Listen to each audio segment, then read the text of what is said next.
একটু খেয়াল দিয়ে শুনতে হবে। খাবার পানিবিহীন চিকিৎসা বিজ্ঞান বলে বেঁচে থাকতে পারে 22 দিন, অক্সিজেনবিহীন বেঁচে থাকতে পারবে সর্বোচ্চ 5 মিনিট। এখন বলেন তো, আমি আপনি এই দুনিয়ার হায়াতে খাবার পানির জন্য বেশি চিন্তা করি নাকি অক্সিজেনের জন্য চিন্তা করি? খাবার পানির জন্য। রাত্রে শুয়ে শুয়ে চিন্তা করেন কোন সময়, সকালে যদি অক্সিজেন না পাই কেমনে বাঁচবো? চিন্তা করে কেউ?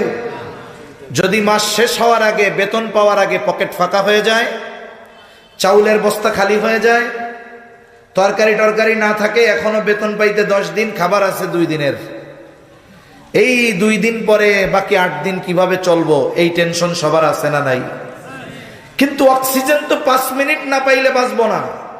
অথচ ওই অক্সিজেনের জন্য আমাদের কোনো পেরেশানিও নাই, চিন্তাও নাই। কেন?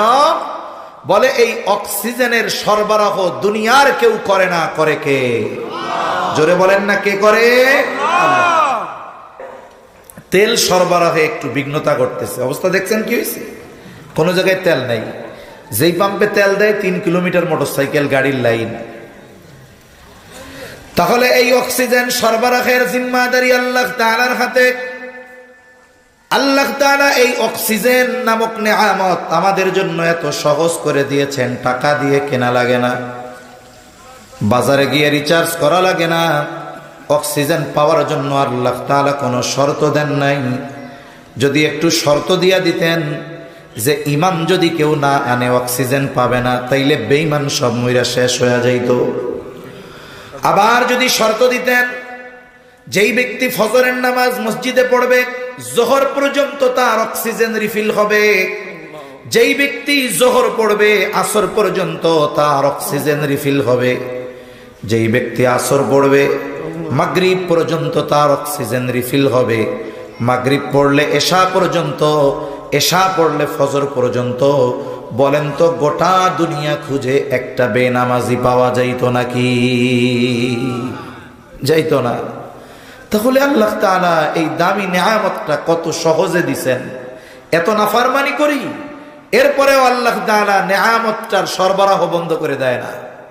এই রব আমাদেরকে এই রকম দামি দামি অনেক নেয়ামত দিয়েছেন, একটা একটা বলতে গেলে রাত শেষ হয়ে যাবে। দামি নেয়ামত গুলার মধ্যে অন্যতম এক দামি নেয়ামত হলো সন্তান।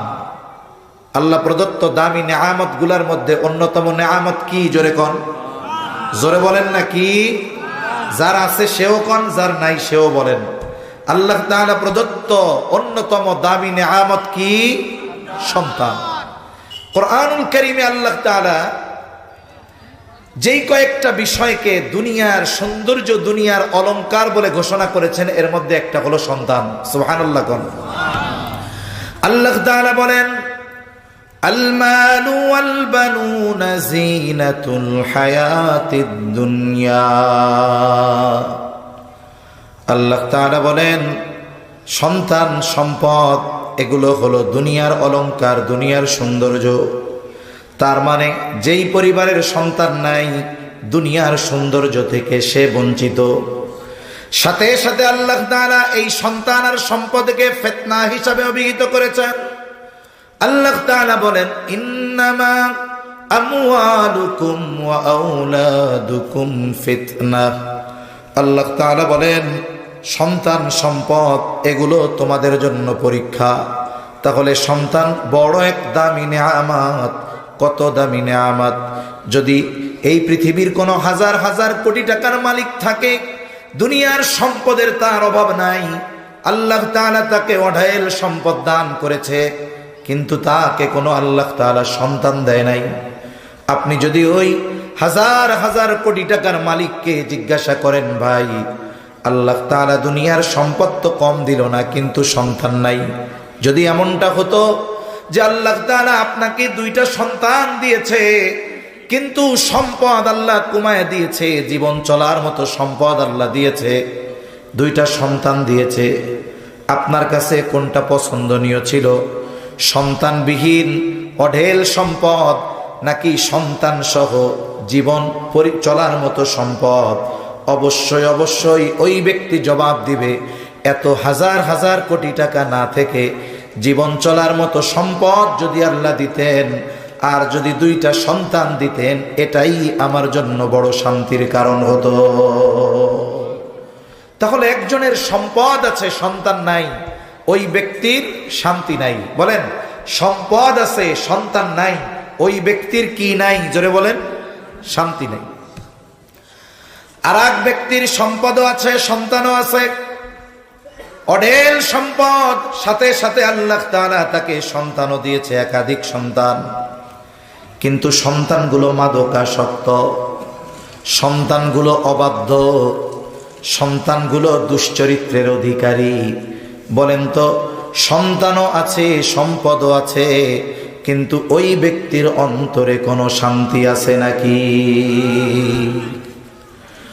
উপরন্তু আরাক আল্লাহর বান্দা, আল্লাহ তাআলা তাকে অনেক সম্পদ দেয় নাই, কোন মতে তার জীবনটা অতিবাহিত হয়, হয়তো সে কৃষি কাজ করে, অন্যের জমিতে কাজ করে, অথবা রিক্সা চালায়, দিন মজুর দেয়, কষ্ট করে জীবনটা চালায়। কিন্তু ওই ব্যক্তির 2টা সন্তান মাদ্রাসায় পড়ে, অথবা 2টা সন্তান নেককার, অথবা 2টা সন্তান হাফেজ, তার ঘরের মানুষগুলাও দিনদার। ওই ব্যক্তি মাসে একদিন গরুর গোশত কিনে খাবে, এই পরিমাণ উপার্জন সে করতে পারে না। কোনোদিন এমনও হয় 3 বেলা পেট পুরে খেতে পারে না। কিন্তু তার ঘরের স্ত্রী মুত্তাকি, দিনদার, সন্তানগুলো হাফেজ, আলেম, ভালো বাসস্থান নাই, আরামের ব্যবস্থাপনা নাই। বলেন তো, নাই দুনিয়াবি আসবাব ঠিক, কিন্তু নেককার সন্তানদের কারণে তার অন্তরে শান্তি আছে না নাই? তাহলে হাজার কোটি টাকা দিয়ে কি হবে, যেই সম্পদ আমারে শান্তি দিতে পারবে না? শান্তি যেই বস্তু দিতে পারবে, ওটাই আমার জন্য প্রকৃত নেয়ামত। তাহলে বলেন, এই দুনিয়াতে সম্পদের চাইতে দামি নেয়ামত কি? জোরে বলেন, সন্তান। আল্লাহ তাআলা অনেককে সন্তান দিয়েছে, অনেকে বিবাহ করেছে, সন্তান হয় নাই। অনেক তরুণ যুবক দেখা যাচ্ছে ওনারা ভবিষ্যতে বিবাহ করবে, ওনাদেরও চাওয়া যে একটা নেককার সন্তান আল্লাহ দিবে। এখন এই যে নেক সন্তান, এটা আল্লাহর পক্ষ থেকে এক নেয়ামত, সাথে সাথে এই সন্তান আল্লাহর পক্ষ থেকে আমাদের কাছে আমানত। মনে রাখতে হবে, হাদিসের মধ্যে আসছে প্রত্যেকটি সন্তান ফিতরাতের উপরে জন্মগ্রহণ করে, তার মানে দ্বীনের উপরে জন্মগ্রহণ করে, সে দ্বীন মানার যোগ্যতা নিয়ে জন্মগ্রহণ করে। তার মানে একটা সন্তান যখন দুনিয়ায় আসে, তার মধ্যে দ্বীন শেখার, ইসলাম মানার, দ্বীনের উপরে চলার যোগ্যতা থাকে। তবে নবীজি বলেন, তার অভিভাবক তাকে ইহুদি বানায়, অথবা তার অভিভাবক তাকে নাসারা বানায়। তার মানে সন্তান যদি বদ্দীন হয়, সন্তান যদি পাপাচারে লিপ্ত হয়, এর দায়ভার অভিভাবকের উপরে আছে না নাই? জোরে বলেন না, আছে না নাই? আপনার সন্তান ইয়াবা খায়, আপনার সন্তান গাঁজা খায়, আপনার সন্তান ইফটিজিং করে, আপনি যদি বলেন আমার কি করার আছে, ইসলাম বলে এই দায়ভার তোমারও আছে। দেখা যাবে আমি আপনি এই সন্তান দুনিয়ায় আসার পর থেকে ওই সন্তানের তারবিয়ত, সন্তানের প্রতিপালন, কোন পদ্ধতিতে সন্তানকে গড়ে তুললে নেককার সন্তান হতো, আমি আপনি ওই পদ্ধতি অবলম্বন করি নাই। আমার উদাসীনতা আর গাফলতির কারণে হয়তো আমার সন্তান পথচ্যুত হয়ে গেছে। তাহলে বলেন তো, কিয়ামতের দিন এই কারণে, সন্তানের লাইনচ্যুত হওয়ার কারণে আল্লাহর আদালতে আমাকে আপনাকে জবাবদিহিতার কাঠগড়ায় দাঁড়ানো লাগবে কি লাগবে না? লাগবে। এই সন্তান যেমন আমার নেয়ামত, সাথে সাথে এই সন্তান আমানত। ইসলাম সন্তানকে দুনিয়ার অলংকার ঘোষণা করার সাথে সাথে এই অলংকারের যত্ন কেমনে নিতে হবে, কেমনে এই সন্তানকে গড়ে তুলতে হবে, এই বিষয়টাও শরীয়তে ইসলাম আমাদেরকে শিক্ষা দিয়েছে। এই বিষয়টা নিয়ে কয়েকটা কথা আমরা জানব। সন্তান কিভাবে প্রতিপালন করতে হবে, এটাও আমাদেরকে শরীয়তে ইসলাম শিক্ষা দিয়েছে। যদি ওই পদ্ধতি আমরা অনুসরণ না করি, তাহলে দুনিয়ায় লাঞ্ছিত হতে হবে, আখিরাতে আল্লাহর আদালতে আমাদেরকে লাঞ্ছিত হতে হবে। এই পদ্ধতি আল্লাহ আমাদের শিক্ষা দিয়েছেন। এখন আসেন, সন্তান যে প্রতিপালন করতে হবে পদ্ধতি কি? দ্বীনের উপরে সন্তানকে গড়ে তুলতে হবে। সবাইকে আলেম বানাতে হবে এটা নয়, সবাইরে মুফতি বানাইতে হবে এটা নয়, কিন্তু সবাইকে দিনদার হতে হবে, মুসলমান হতে হবে, এটা তো সবার জন্য ফরজ, ঠিক কিনা বলেন? এখন আমি আমার সন্তানকে দ্বীনের উপরে গড়ে তুলবো, এটা ইসলাম আমাকে আদেশ দিয়েছে।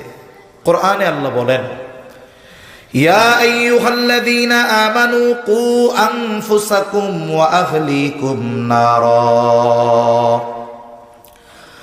আল্লাহ বলেন, হে ঈমানদারেরা, নিজে জাহান্নাম থেকে বাঁচো, অধীনস্থদেরকেও জাহান্নামের আগুন থেকে বাঁচাও।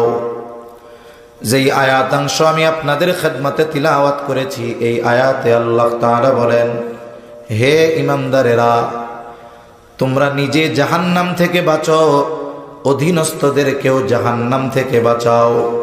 আয়াতের মধ্যে আদেশ দুইটা, 1 নাম্বার ঈমানদার জাহান্নাম থেকে বাঁচো, 2 নাম্বার অধীনস্থদেরকে জাহান্নামের আগুন থেকে বাঁচাও। একজন ব্যক্তি ঈমান আনার ঘোষণা দেওয়ার সাথে সাথে ওই ব্যক্তি অনন্তকাল জাহান্নাম থেকে বাঁচার নিশ্চয়তা পেয়ে যায়। তার মানে কোন ব্যক্তি যদি ঈমান আনে, আল্লাহ যদি তাকে দয়া করে ওই ঈমান নিয়ে মৃত্যুবরণ করার সুযোগ প্রদান করে, দুনিয়ায় যদি সে আল্লাহ তাআলার হুকুম আহকাম না মানে, হয়তো পাপের কারণে তাকে শাস্তি ভোগ করা লাগবে, কিন্তু ঈমানের কারণে আল্লাহ তাআলা একটা সময় তাকে জাহান্নাম থেকে নাজাত দিয়ে জান্নাতের মালিক বানায়া দিবে।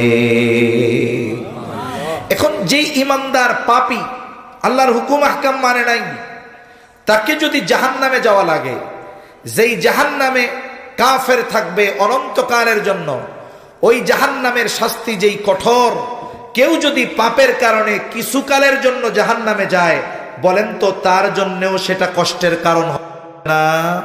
হবে। তাই কেমন যেন আল্লাহ তাআলা আমাদেরকে বলেন, হে ঈমানদারেরা, ঈমান আনার মাধ্যমে অনন্তকাল জাহান্নাম থেকে তো বাঁচলাম, এখন আমি আল্লাহর হুকুম আহকাম আদেশ নিষেধ মান্য করার মাধ্যমে ক্ষণস্থায়ী জাহান্নামের শাস্তি থেকে নিজেকে বাঁচাও। তার মানে আমরা যারা ঈমানদার, আল্লাহ তাআলার আদেশ নিষেধ মান্য করার মাধ্যমে নিজেদেরকে ক্ষণস্থায়ী জাহান্নামের শাস্তি থেকে বাঁচাবো। এই যে আল্লাহর হুকুম আহকাম মেনে নিজেকে জাহান্নাম থেকে বেশ বাঁচাতে হবে, এই আদেশটাও আমাদের দিয়েছেন আল্লাহ। 2 নম্বর আদেশ, ঈমানদার তুমি শুধু আল্লাহর হুকুম আহকাম মেনে নিজে জাহান্নাম থেকে বাঁচবা এমনটা হবে না, ওয়া আহলিকুম, সাথে সাথে তুমি তোমার অধীনস্থ যারা আছে তাদেরকেও জাহান্নাম থেকে বাঁচাও। তাহলে নিজে জাহান্নাম থেকে বাঁচার জন্য আল্লাহর আদেশ নিষেধ মান্য করা যেমন ফরজ, অধীনস্থদেরকেও জাহান্নাম থেকে বাঁচানোর জন্য আল্লাহর আদেশ নিষেধ মান্য করানো ফরজ। আমি নিজে আমল করব, অধীনস্থদের দিয়ে আমল করাবো। অধীনস্থের আমল যদি আমি করি, তাহলে তার জন্য এটা কাজে আসবে না। কোনো বাবা যদি চিন্তা করে যে আমার সন্তান তো নামাজ পড়ে না, তাই আজকে থেকে প্রত্যেক ওয়াক্তে আমি ডাবল ডাবল নামাজ পড়বো, একটা আমার ছেলের আর একটা আমার ছেলের, বলেন তো কাজ হবে? জোরে বলেন না, কাজ হবে? কি করাতে হবে? তাকে দিন শেখাতে হবে, আমল শেখাতে হবে। তাহলে এখানে কি বুঝলাম? আল্লাহর আদেশ হলো এইটা, নিজে আল্লাহর হুকুম আহকাম মেনে জাহান্নাম থেকে বাঁচো, অধীনস্থদেরকে দ্বীনের উপরে পরিচালিত করানোর মাধ্যমে জাহান্নাম থেকে বাঁচানোর চেষ্টা করো। আমি আপনি সর্বোচ্চ চেষ্টা করতে পারবো, তবে হ্যাঁ, তার তাকদীরের ফয়সালা আমার হাতে নয়। কার হাতে? আল্লাহর হাতে। আল্লাহ তাআলা কিয়ামতের দিন দেখবেন আমার আপনার চেষ্টা প্রচেষ্টায় কোনো ত্রুটি বিচ্যুতি ছিল কিনা, আমি আমার সন্তানকে দ্বীন শেখানোর ব্যাপারে কোনো উদাসীনতা প্রদর্শন করেছি কিনা। যদি আমি গাফলতি করে থাকি, যদি আমি উদাসীনতা প্রদর্শন করি, কিয়ামতের দিন আল্লাহ আমাকে ধরবে। জলিলুল কদর পয়গম্বর হযরত নূহ আলাইহিস সালাম, আপনাদের ঘুম আসতেছে?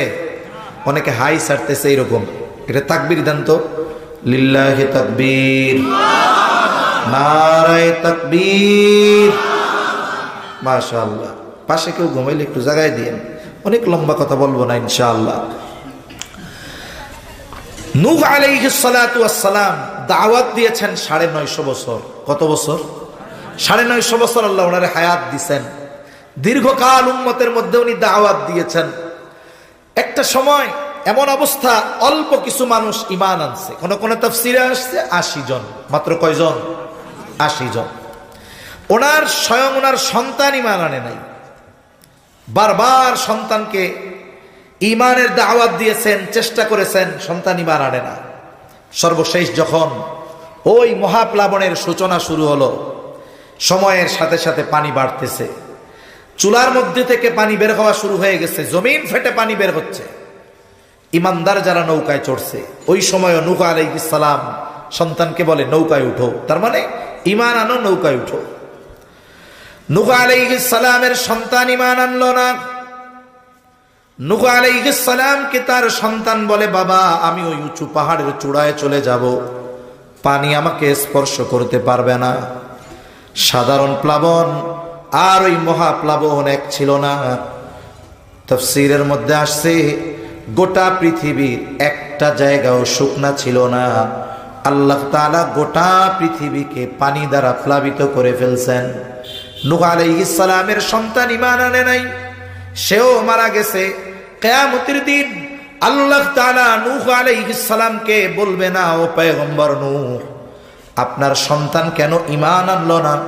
এটা আমার নূহ আলাইহিস সালামকে জিজ্ঞাসা করবে না। কেন করবে না? কারণ নূহ আলাইহিস সালাম চেষ্টায় কোনো কমতি করেন নাই, কিন্তু হেদায়েতের ক্ষমতা ওনার হাতে নাই। হেদায়েতের ক্ষমতা যার হাতে তিনি কে? আল্লাহর হাতে হেদায়েতের ক্ষমতা। তবে আল্লাহ তাআলা আমাদেরকে চেষ্টা প্রচেষ্টা কোন পদ্ধতিতে করতে হবে এর লাইন দেখায় দিবেন। আল্লাহ দেখবেন ওই ব্যাপারে আমার আপনার কোনো ত্রুটি বিচ্যুতি আছে কিনা। কারণ হেদায়েতের ক্ষমতা এই দুনিয়ার কারো হাতে নাই। যদি দুনিয়ার একজন মানুষের হাতে এই ক্ষমতা থাকতো, তিনি হতেন মুহাম্মদুর রাসূলুল্লাহ সাল্লাল্লাহু আলাইহি ওয়াসাল্লাম। আল্লাহ ওনারেও এই ক্ষমতা দেন নাই। তাহলে এক নাম্বার বিষয় কোরআনের আদেশ। এই আয়াতের যতগুলো শিক্ষা আছে এর মধ্যে একটা হলো সন্তানকে দ্বীনের উপরে গড়ে তুলতে হবে। হাদিসের যে অংশটা পাঠ করেছিলাম, নবীজি বলেন কুল্লুকুম রাঈনা ওয়া কুল্লুকুম মাসউলুনা আন রাইয়াতিহি। নবীজি বলেন তোমরা প্রত্যেকেই দায়িত্বশীল, প্রত্যেককে তার দায়িত্বের ব্যাপারে জিজ্ঞাসা করা হবে। লম্বা হাদিসের প্রথম অংশ। এক কথায় এই পৃথিবীর যত দায়িত্বশীল আছে সবাইকে তার দায়িত্বের ব্যাপারে, তার অধীনস্থদের ব্যাপারে জিজ্ঞাসা করা হবে। রাষ্ট্রপ্রধানকে রাষ্ট্রের মানুষের ব্যাপারে জিজ্ঞাসা করা হবে, স্বামীকে স্ত্রীর ব্যাপারে জিজ্ঞাসা করা হবে, যিনি বাবা হবেন অবশ্যই অবশ্যই কিয়ামতের দিন ওই বাবাকে তার সন্তানদের ব্যাপারে জিজ্ঞাসা করা হবে। কি জিজ্ঞাসা করবে আল্লাহ ওই দিন? যে ছেলেরে কি ভালো মন্দ খাওয়াইছিলা, ভালো পোশাক কিনে দিয়েছিলা, তার জন্য ভালো বাড়ি ঘর করে রাখছিলা, এগুলো কি আল্লাহ জিজ্ঞাসা করবে নাকি? আল্লাহ জিজ্ঞাসা করবে দিন শিখাইছিলা, এগুলোই আল্লাহ তাআলা জিজ্ঞাসা করবে। আমরা যদি এই দুনিয়ায় এই চিন্তা করি যে সন্তানদের চাকরি বাকরি দেওয়ার জন্য একটু লেখাপড়া শিখাইয়া কোনো মতো চাকরি দেই নাই, ব্যবসায় দেই, নাইলে বিদেশে পাঠায় দেই, এই তো জীবনটা কামিয়াব, এই চিন্তা যে অভিভাবক করতেছে সে ইতিমধ্যে আল্লাহর আদালতে অপরাধী বলে সাব্যস্ত হয়ে যাচ্ছে। ঠিক কিনা বলেন? আপনি সবকিছু করান সেটা পরে, আগে তো দিন শেখাতে হবে। এই হাদিসের যত শিক্ষা এর মধ্যে অন্যতম শিক্ষা সন্তানদেরকে দ্বীনের উপরে গড়ে তোলো, নাইলে কিয়ামতের দিন আল্লাহর আদালতে এই সন্তানের কারণে জবাবদিহিতার কাঠগড়ায় দাঁড়ানো লাগবে। তাই সন্তান যেমন নেয়ামত, আল্লাহর পক্ষ থেকে আমানত। তাহলে প্রথম বিষয়, সন্তানকে দ্বীনের উপরে গড়ে তোলার নির্দেশনা কোরআন হাদিসে আছে না নাই? আরো জোরে বলেন, আছে না নাই? আছে। এখন পরের প্রশ্ন যে এই সন্তানের তারবিয়াত শুরু হবে কখন? একে আমরা দ্বীন যে শেখাবো শুরু করব কখন? একটা উদাহরণ দিলে আমার পরের কথা বুঝতে সহজ হবে। কষ্ট হচ্ছে না তো আপনাদের? আলহামদুলিল্লাহ। এই যে আজকের এই মাহফিল, আজকের মাহফিলটা ধরে 2 দিনের মাহফিল। 2 দিনে এই মাহফিলটা হইছে 6-12 ঘন্টা। মূল আয়োজন বা মূল আলোচনা, মূল অধিবেশন 2 দিনে 6-12 ঘন্টা হবে, একটু কম বেশি হতে পারে। মূল আয়োজন 12 ঘন্টার। কিন্তু বলেন তো এই আয়োজনটা কি সুন্দর করার জন্য, এই আয়োজনটাকে সুষ্ঠুভাবে শেষ করার জন্য প্রস্তুতি কি 12 ঘন্টার না 12 মাসের? জোরে বলেন না। তার মানে 12 মাসের কষ্ট, পরিশ্রম, পরিকল্পনা, চিন্তা ভাবনা, যার যত সুন্দর, যার যত গোছালো, তার আয়োজনটা তত সুন্দর হবে। নাইলে কি হইতো? মনে করেন এইখানে মাহফিলের সময় লেখা আছে শনি ও রবিবার বাদ আসর, গতকাল হইছে, আজকেও হচ্ছে। মাহফিলের মূল আয়োজন শুরু পোস্টারের হিসাবে বাদ আসর থেকে, তা পোস্টারটা সাটানো হয়েছে, লাগানো হয়েছে। মাইকওয়ালা ভাই উনি পোস্টারে দেখছে শনিবার বাদ আসর থেকে মাহফিল শুরু। উনি যদি চিন্তা করতেন মাহফিল তো বাদ আসর থেকে, তাহলে এক কাজ করি, আমি মাইক টাইক সেট টেট সব নিয়ে এই মাদ্রাসা মসজিদে গিয়া আসরের নামাজ পড়ব। উনি যদি এই মসজিদে এসে গতকাল আসরের নামাজ পড়তেন, তাইলে এশার সময়ও মাইক চালু করা সম্ভব হইতো না। লাইট প্যান্ডেলওয়ালারা যদি চিন্তা করতেন আসর থেকে যেহেতু শুরু, আসরের সময় যাই, তাইলে দেখা যাইত গতকাল এশার সময়ও এই সুন্দর ব্যবস্থাপনা করা সম্ভব হইতো না। তার মানে প্রস্তুতি ওনাদেরও আগ থেকে, আয়োজকদেরও আগ থেকে প্রস্তুতির সময় যে যত পায়, ওই সময়টা যে যত ভালোভাবে কাজে লাগায়, মূল আয়োজনটা তার তত সুন্দর হয়। ঠিক কিনা বলেন? ঠিক। এখন কেউ যদি মনে করে যে সন্তান দুনিয়ায় আসবে, একটু বড় হবে, বুঝবে টুঝবে, এরপর থেকে সন্তানের তারবিয়াত শুরু, দিন শেখানো শুরু, তাহলে সেই লোকটা ভুলের মধ্যে আছে। সাধারণ ধারণা, জেনারেল ধারণা হলো সন্তানের তারবিয়াত শুরু হয় সন্তান দুনিয়ায় আসার পরে, যখন একটু বুঝতে শিখে তখন। কিন্তু ইসলাম আমাদের জানিয়ে দেয় সন্তানের তারবিয়াত এটা চলমান এক প্রক্রিয়া। এটা সন্তান দুনিয়ায় আসার আগে শুরু হয় তা নয়, বরং এটা তো একজন মানুষের সূচনা করতে হয় বিবাহের আগ থেকে নিয়ে। বিবাহের আগ থেকে নিয়ে সন্তানের তারবিয়াত, হুজুর এটা আবার কেমন কথা? এটা আবার কেমন কথা? বলে হ্যাঁ, কোরআনুল কারীমে আল্লাহ তাআলা সূরা ফুরকানের মধ্যে একটা দোয়া আমাদের শিখাইছেন, এবং ওই দোয়াটা যারা করে আল্লাহ তাআলা তাদেরকে রহমানের খাঁটি বান্দা বলে অভিহিত করেছেন। আল্লাহ তাআলা বলেন ওয়া ইবাদুর রহমান, রহমানের বান্দা কারা? এক এক করে গুণ আল্লাহ বর্ণনা করতেছেন। এর মধ্যে একটা গুণ, ওই ব্যক্তি বা তারা রহমানের বান্দা কারা? আল্লাহ বলেন الذين يقولون ربنا هب لنا من أزواجنا وذرياتنا قرة أعين وجعلنا للمتقين إماما। আল্লাহ তাআলা বলেন রহমানের বান্দা তো তারা যারা বলে ও রব হাবলানা মিন আজওয়াজিনা ওয়া যুররিয়াতিনা কুররাতা আয়ুন, আপনি আমাদেরকে এমন স্ত্রী সন্তান দান করেন যারা আমার চক্ষু শীতলের কারণ হবে। ওয়াজআলনা লিল মুত্তাকিনা ইমামা, আয় রব আপনি আমাদেরকে মুত্তাকিনদের ইমাম বানায়া দেন। এই যে নেক স্ত্রী, নেক সন্তান কামনার দোয়া আমাদের শিখিয়েছেন কে? জোরে বলেন না কে? এখানে সন্তানের তারবিয়াতের কি আছে হুজুর? বলে কোন জিনিস যদি প্রথম বাস্তবায়ন করার নিয়ত করতে হয়, এই যে এনারা মাদ্রাসা করছে, জিজ্ঞাসা করেন আগে কি ঘর দিয়া এরপরে আল্লাহর কাছে দোয়া করছে নাকি যে আল্লাহ মাদ্রাসা কবুল করেন? বরং মাদ্রাসা করার আগ থেকে নিয়ে আল্লাহ তাআলার কাছে দোয়া করতেছে, আল্লাহ একটা মাদ্রাসা করতে চাই, তৌফিক দেন, জায়গার ব্যবস্থা করে দেন।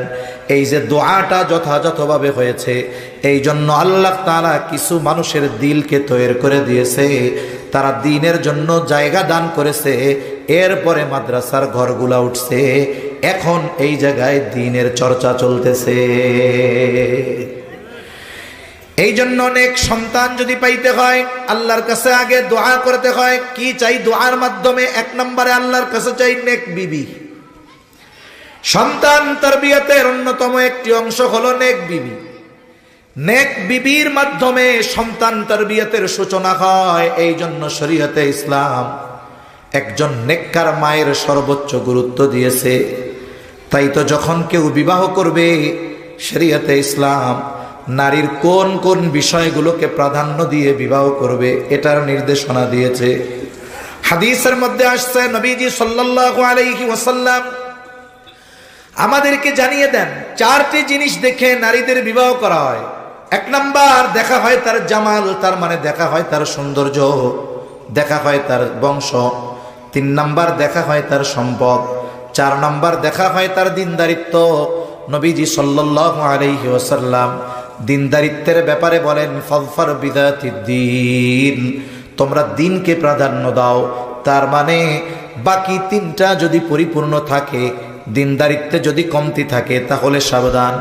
আর যদি এর ব্যতিক্রম হয়, মেয়েটা দেখতে শ্যামলা সুন্দর নয়, বংশ অনেক উচ্চ নয়, বাবার অনেক সম্পদ নাই, কিন্তু দিনদারিত্বের ক্ষেত্রে কোনো কমতি নাই, তাহলে কি হবে? আশা করা যায় ওই দিনদারিত্বকে প্রাধান্য দিয়ে যিনি ওই নারীকে বিবাহ করবেন, হয়তো তার চেহারা একটু সুন্দর কম, বংশ অনেক উচ্চ না, টাকা পয়সা অনেক নাই, কিন্তু আশা করা যায় ওই দিনদার মেয়েটার গর্ভে আল্লাহ হয়তো এমন সন্তান দিবে, ওই সন্তানের দ্বারা ওই যে আল্লাহর কাছে দোয়া করেছিলাম, রব এমন সন্তান দিয়েন যা আমার চক্ষু শীতলের কারণ হবে, হয়তো ওই নারীর গর্ভের সন্তানের মাধ্যমে আমার আপনার ওই চাওয়া আল্লাহ পূরণ করবে। মনে রাখতে হবে, এটা দুনিয়ার নিয়ম। মানুষ বিবাহের আগে দেখার সৌন্দর্যকে প্রাধান্য দেয়, কিন্তু বিবাহের পরে চরিত্রের সৌন্দর্যকে প্রাধান্য দেয়। এই দেশে যত বিবাহ বিচ্ছেদ ঘটে, শহরে বেশি ঘটে। অধিকাংশ বিবাহ বিচ্ছেদ যাদের ঘটে, মহিলার চেহারা সুন্দর কিন্তু এরপরেও ছাড়াছাড়ি। স্বামী কি বলে আর বললেন না, হুজুর চেহারা যত সুন্দর তার চাইতে 10 গুণ হইল চরিত্র খারাপ। হুজুর কালা চেহারার মহিলা নিয়ে সংসার করা যায়, কিন্তু চরিত্র নষ্ট করা নারীকে নিয়ে সংসার করা যায় না। তখন আমার কইতে মন চাই, তাহলে বিয়ের আগে চরিত্রটার যাচাই করতে পারেন নাকি? তাইলে তো আজকে আর এই ঝামেলার মধ্যে পড়তেন না।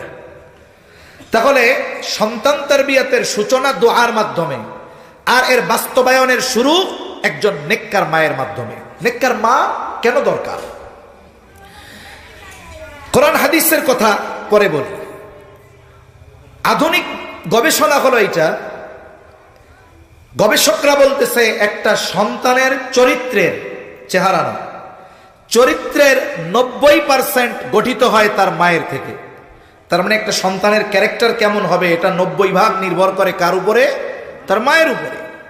একজন বাবা, তিনি সন্তানের জন্য ভালো খাবারের ব্যবস্থা করতে পারেন, পোশাকের ব্যবস্থা করতে পারেন, ভালো মাদ্রাসায় স্কুলে পড়ানোর ব্যবস্থা করতে পারেন, ভালো যানবাহনের ব্যবস্থা করতে পারেন, কিন্তু একজন বাবা সন্তানের চরিত্র গঠনে যতটা না ভূমিকা রাখেন, তার চাইতে বেশি ভূমিকা থাকে একজন মায়ের।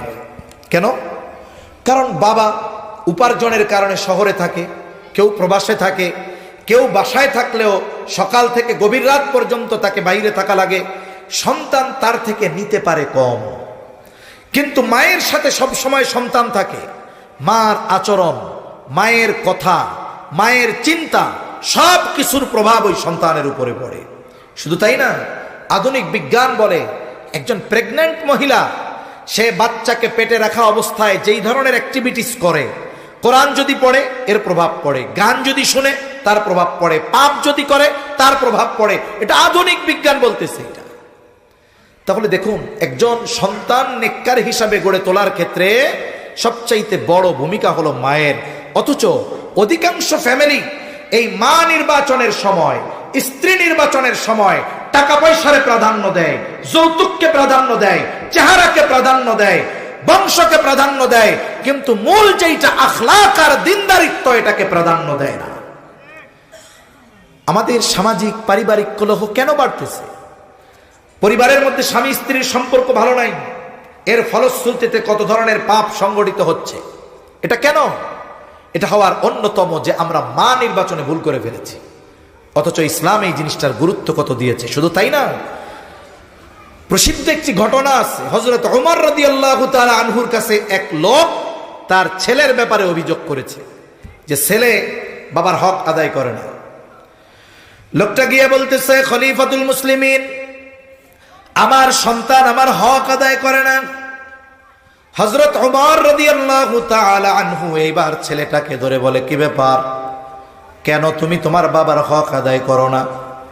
এই যুবক ছেলেটা এবার খলিফাতুল মুসলিমিনকে পাল্টা প্রশ্ন করে বলে, খলিফাতুল মুসলিমিন, হক কি শুধু পিতা সন্তানের কাছে পায়? সন্তান কি পিতার কাছে কোনো হক পায় না?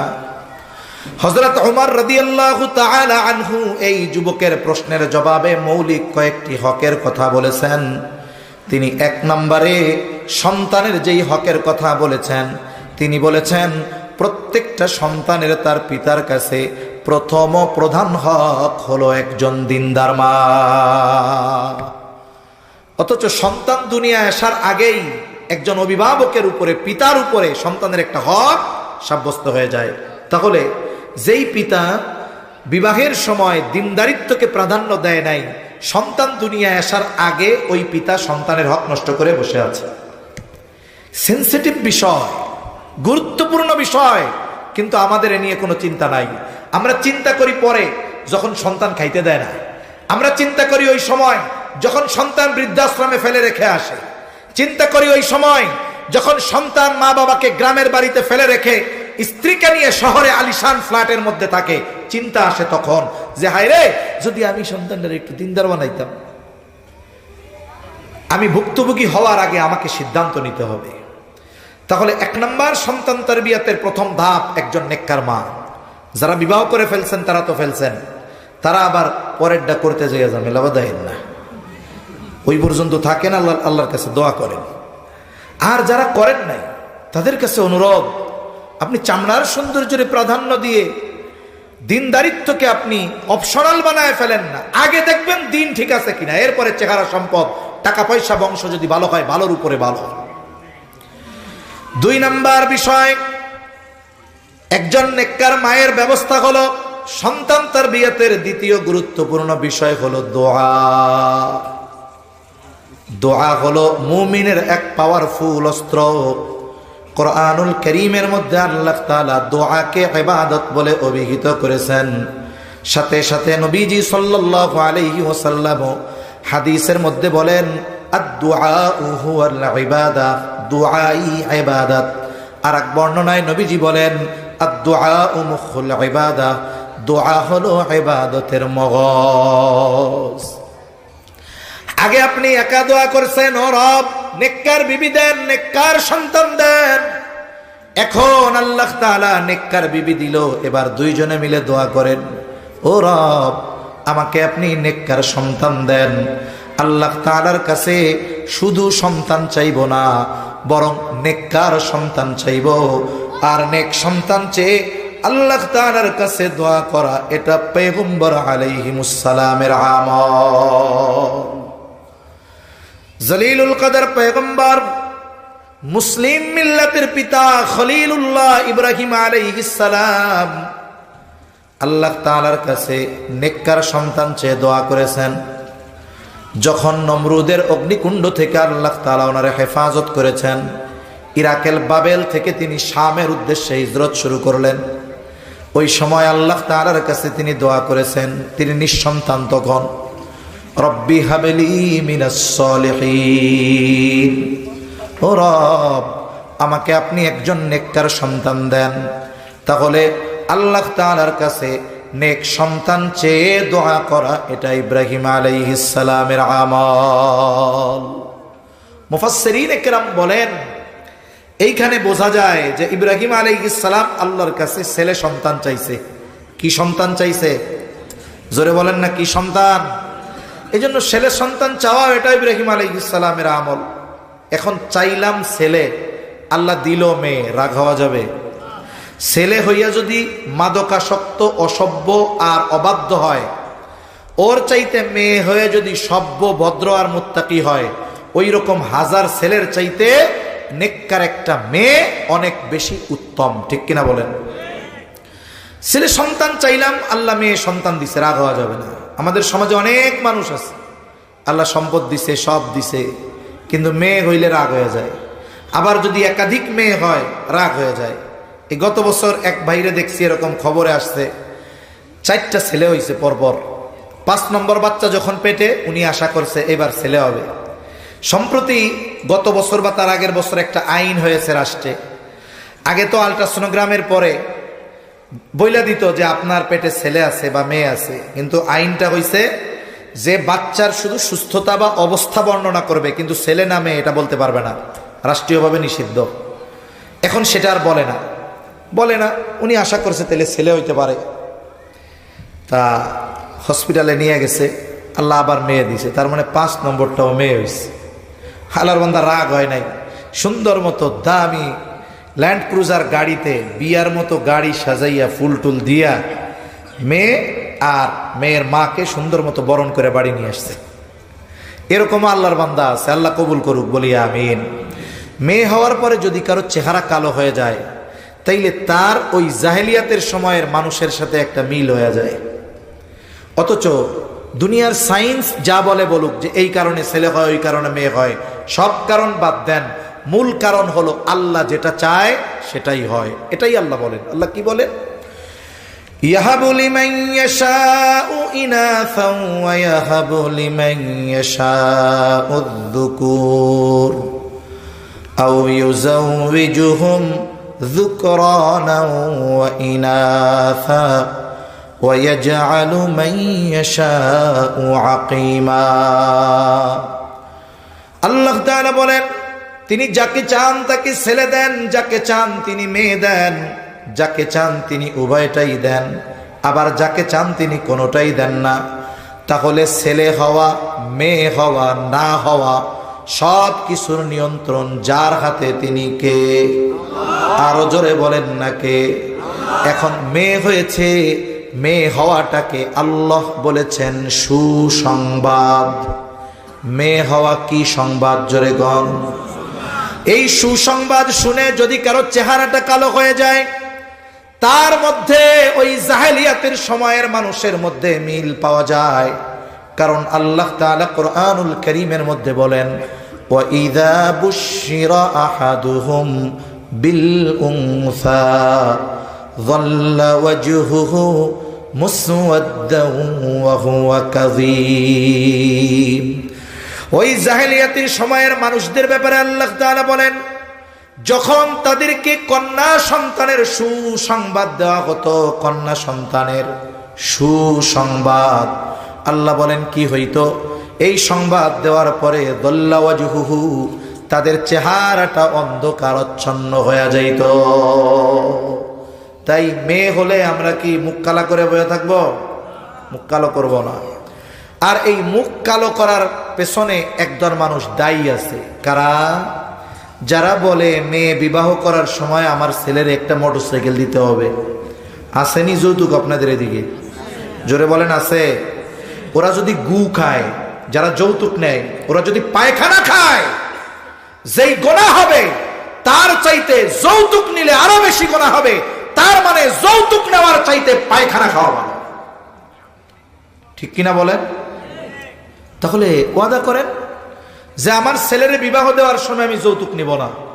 যারা বিবাহ করেন নাই, দৃঢ় প্রতিজ্ঞা করেন আমি বিবাহের সময় যৌতুক নিব না। কিন্তু আফসোসের বিষয়, আপনাদের এলাকার কথা শুনি না, অনেক জায়গায় বলে আমাদের এদিকে যে উত্তরবঙ্গে বিবাহ করতে গেলে মেয়ের জন্য মোটরসাইকেল একটা রেডি রাখতে হবে জামাইয়ের দেওয়ার লেগা। আল্লাহ তাআলা এই জঘন্য অভিশাপ থেকে আমাদের হেফাজত করেন বলি আমিন। কথা অনেক লম্বা হয়ে যাইতেছে, শর্ট করে আনতে হবে। তাহলে দোয়া, নেক সন্তান চেয়ে দোয়া করা, এটা সন্তান তারবিয়াতের অন্যতম একটি অংশ। কেন?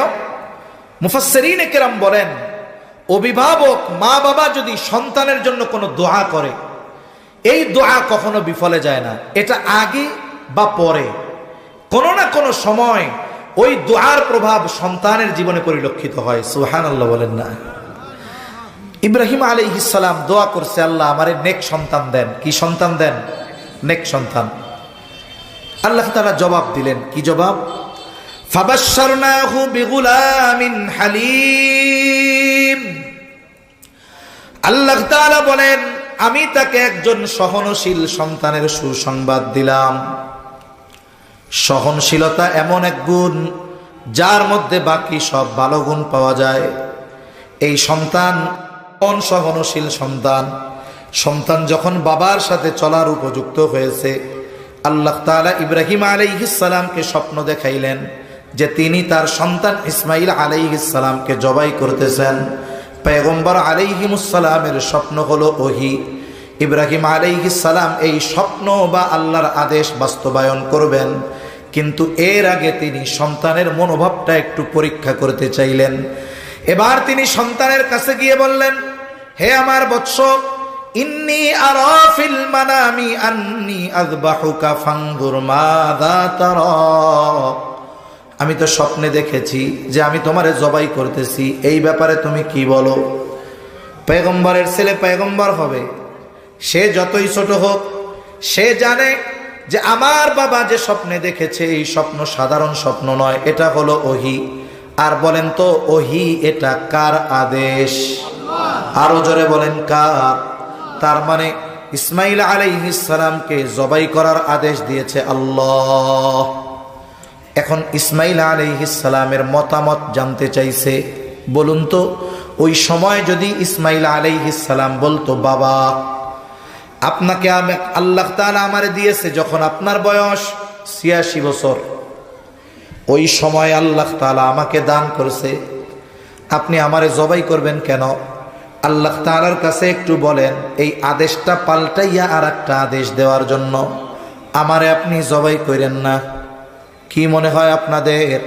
ইসমাইল আলাইহিস সালাম যদি এই কথা বলতো, তাইলে মনে হয় ইব্রাহিম আলাইহিস সালাম ছেলেরে আর জবাই করার চেষ্টা করতো না,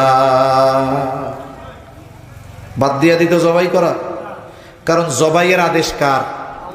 সন্তান যা বলে বলুক, উনি ওই আদেশ বাস্তবায়ন করতেন, এটাই মূল কথা।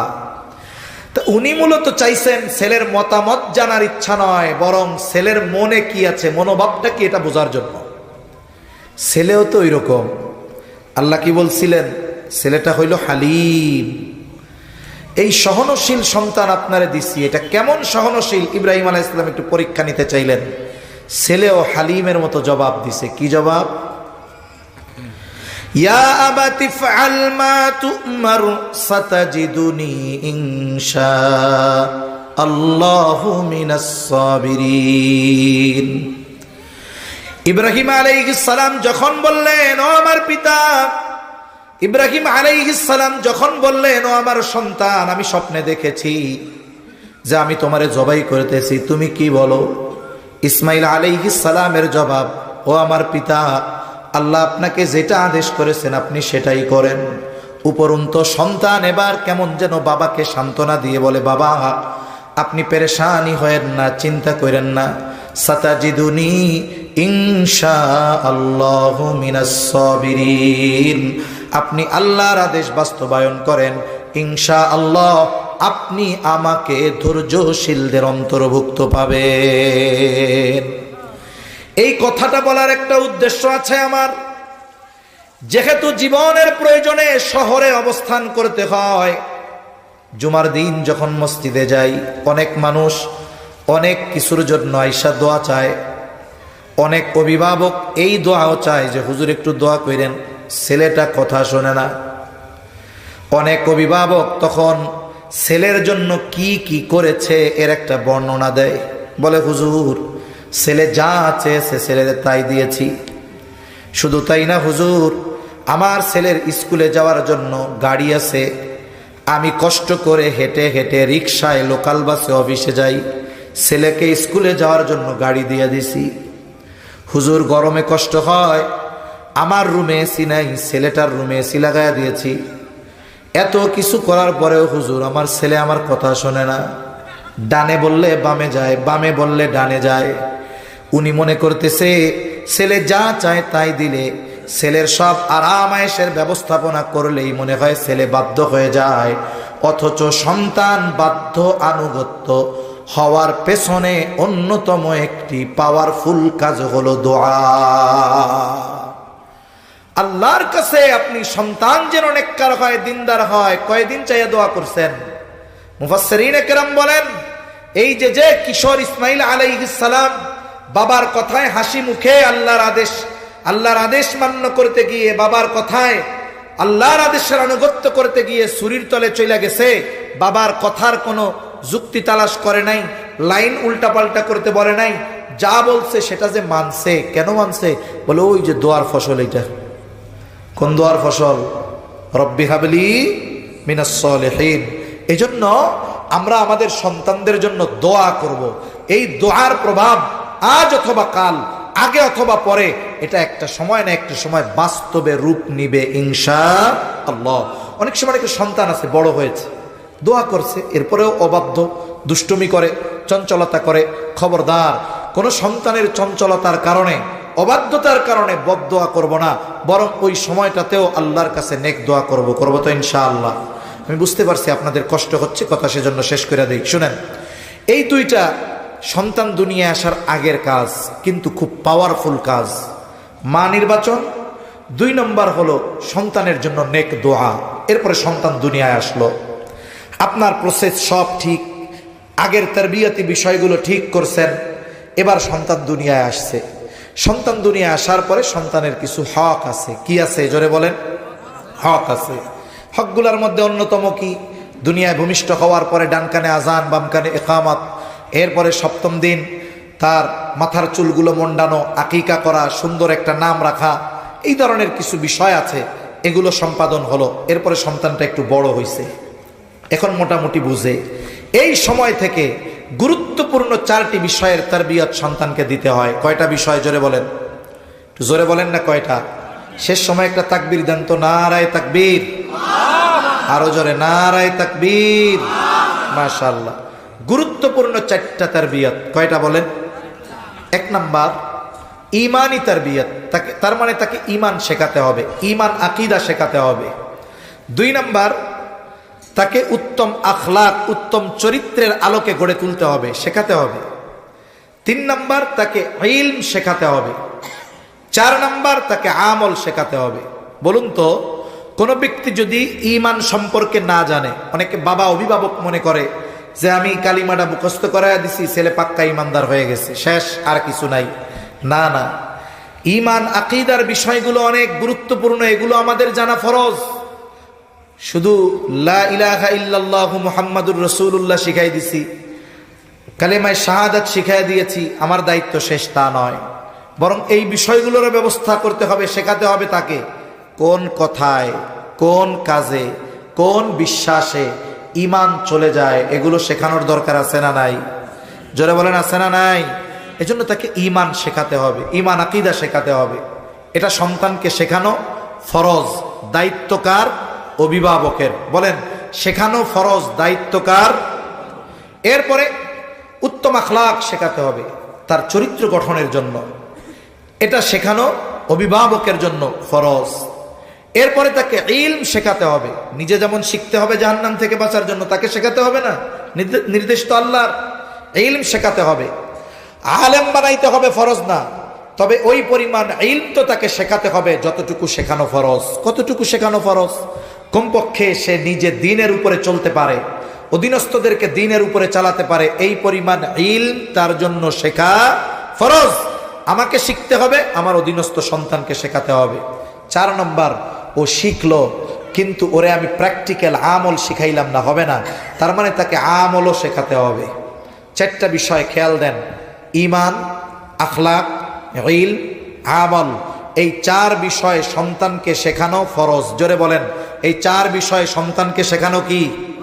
জোরে বলেন, কি ফরজ? এখন আসেন, আমার উপরে তো ফরজ, কিন্তু আমি তো কাজে ঢাকায় থাকি, আমি তো সারাদিন কর্মে বাইরে থাকি, আমি তো ব্যবসার কারণে বাজারে থাকি। তাহলে যিনি বাবা, তার জন্য সন্তানকে যথাযথভাবে এই 4 জিনিস শেখানোর সুযোগ আছে? জোরে বলেন না আছে? জোরে বলেন, আছে? নাই।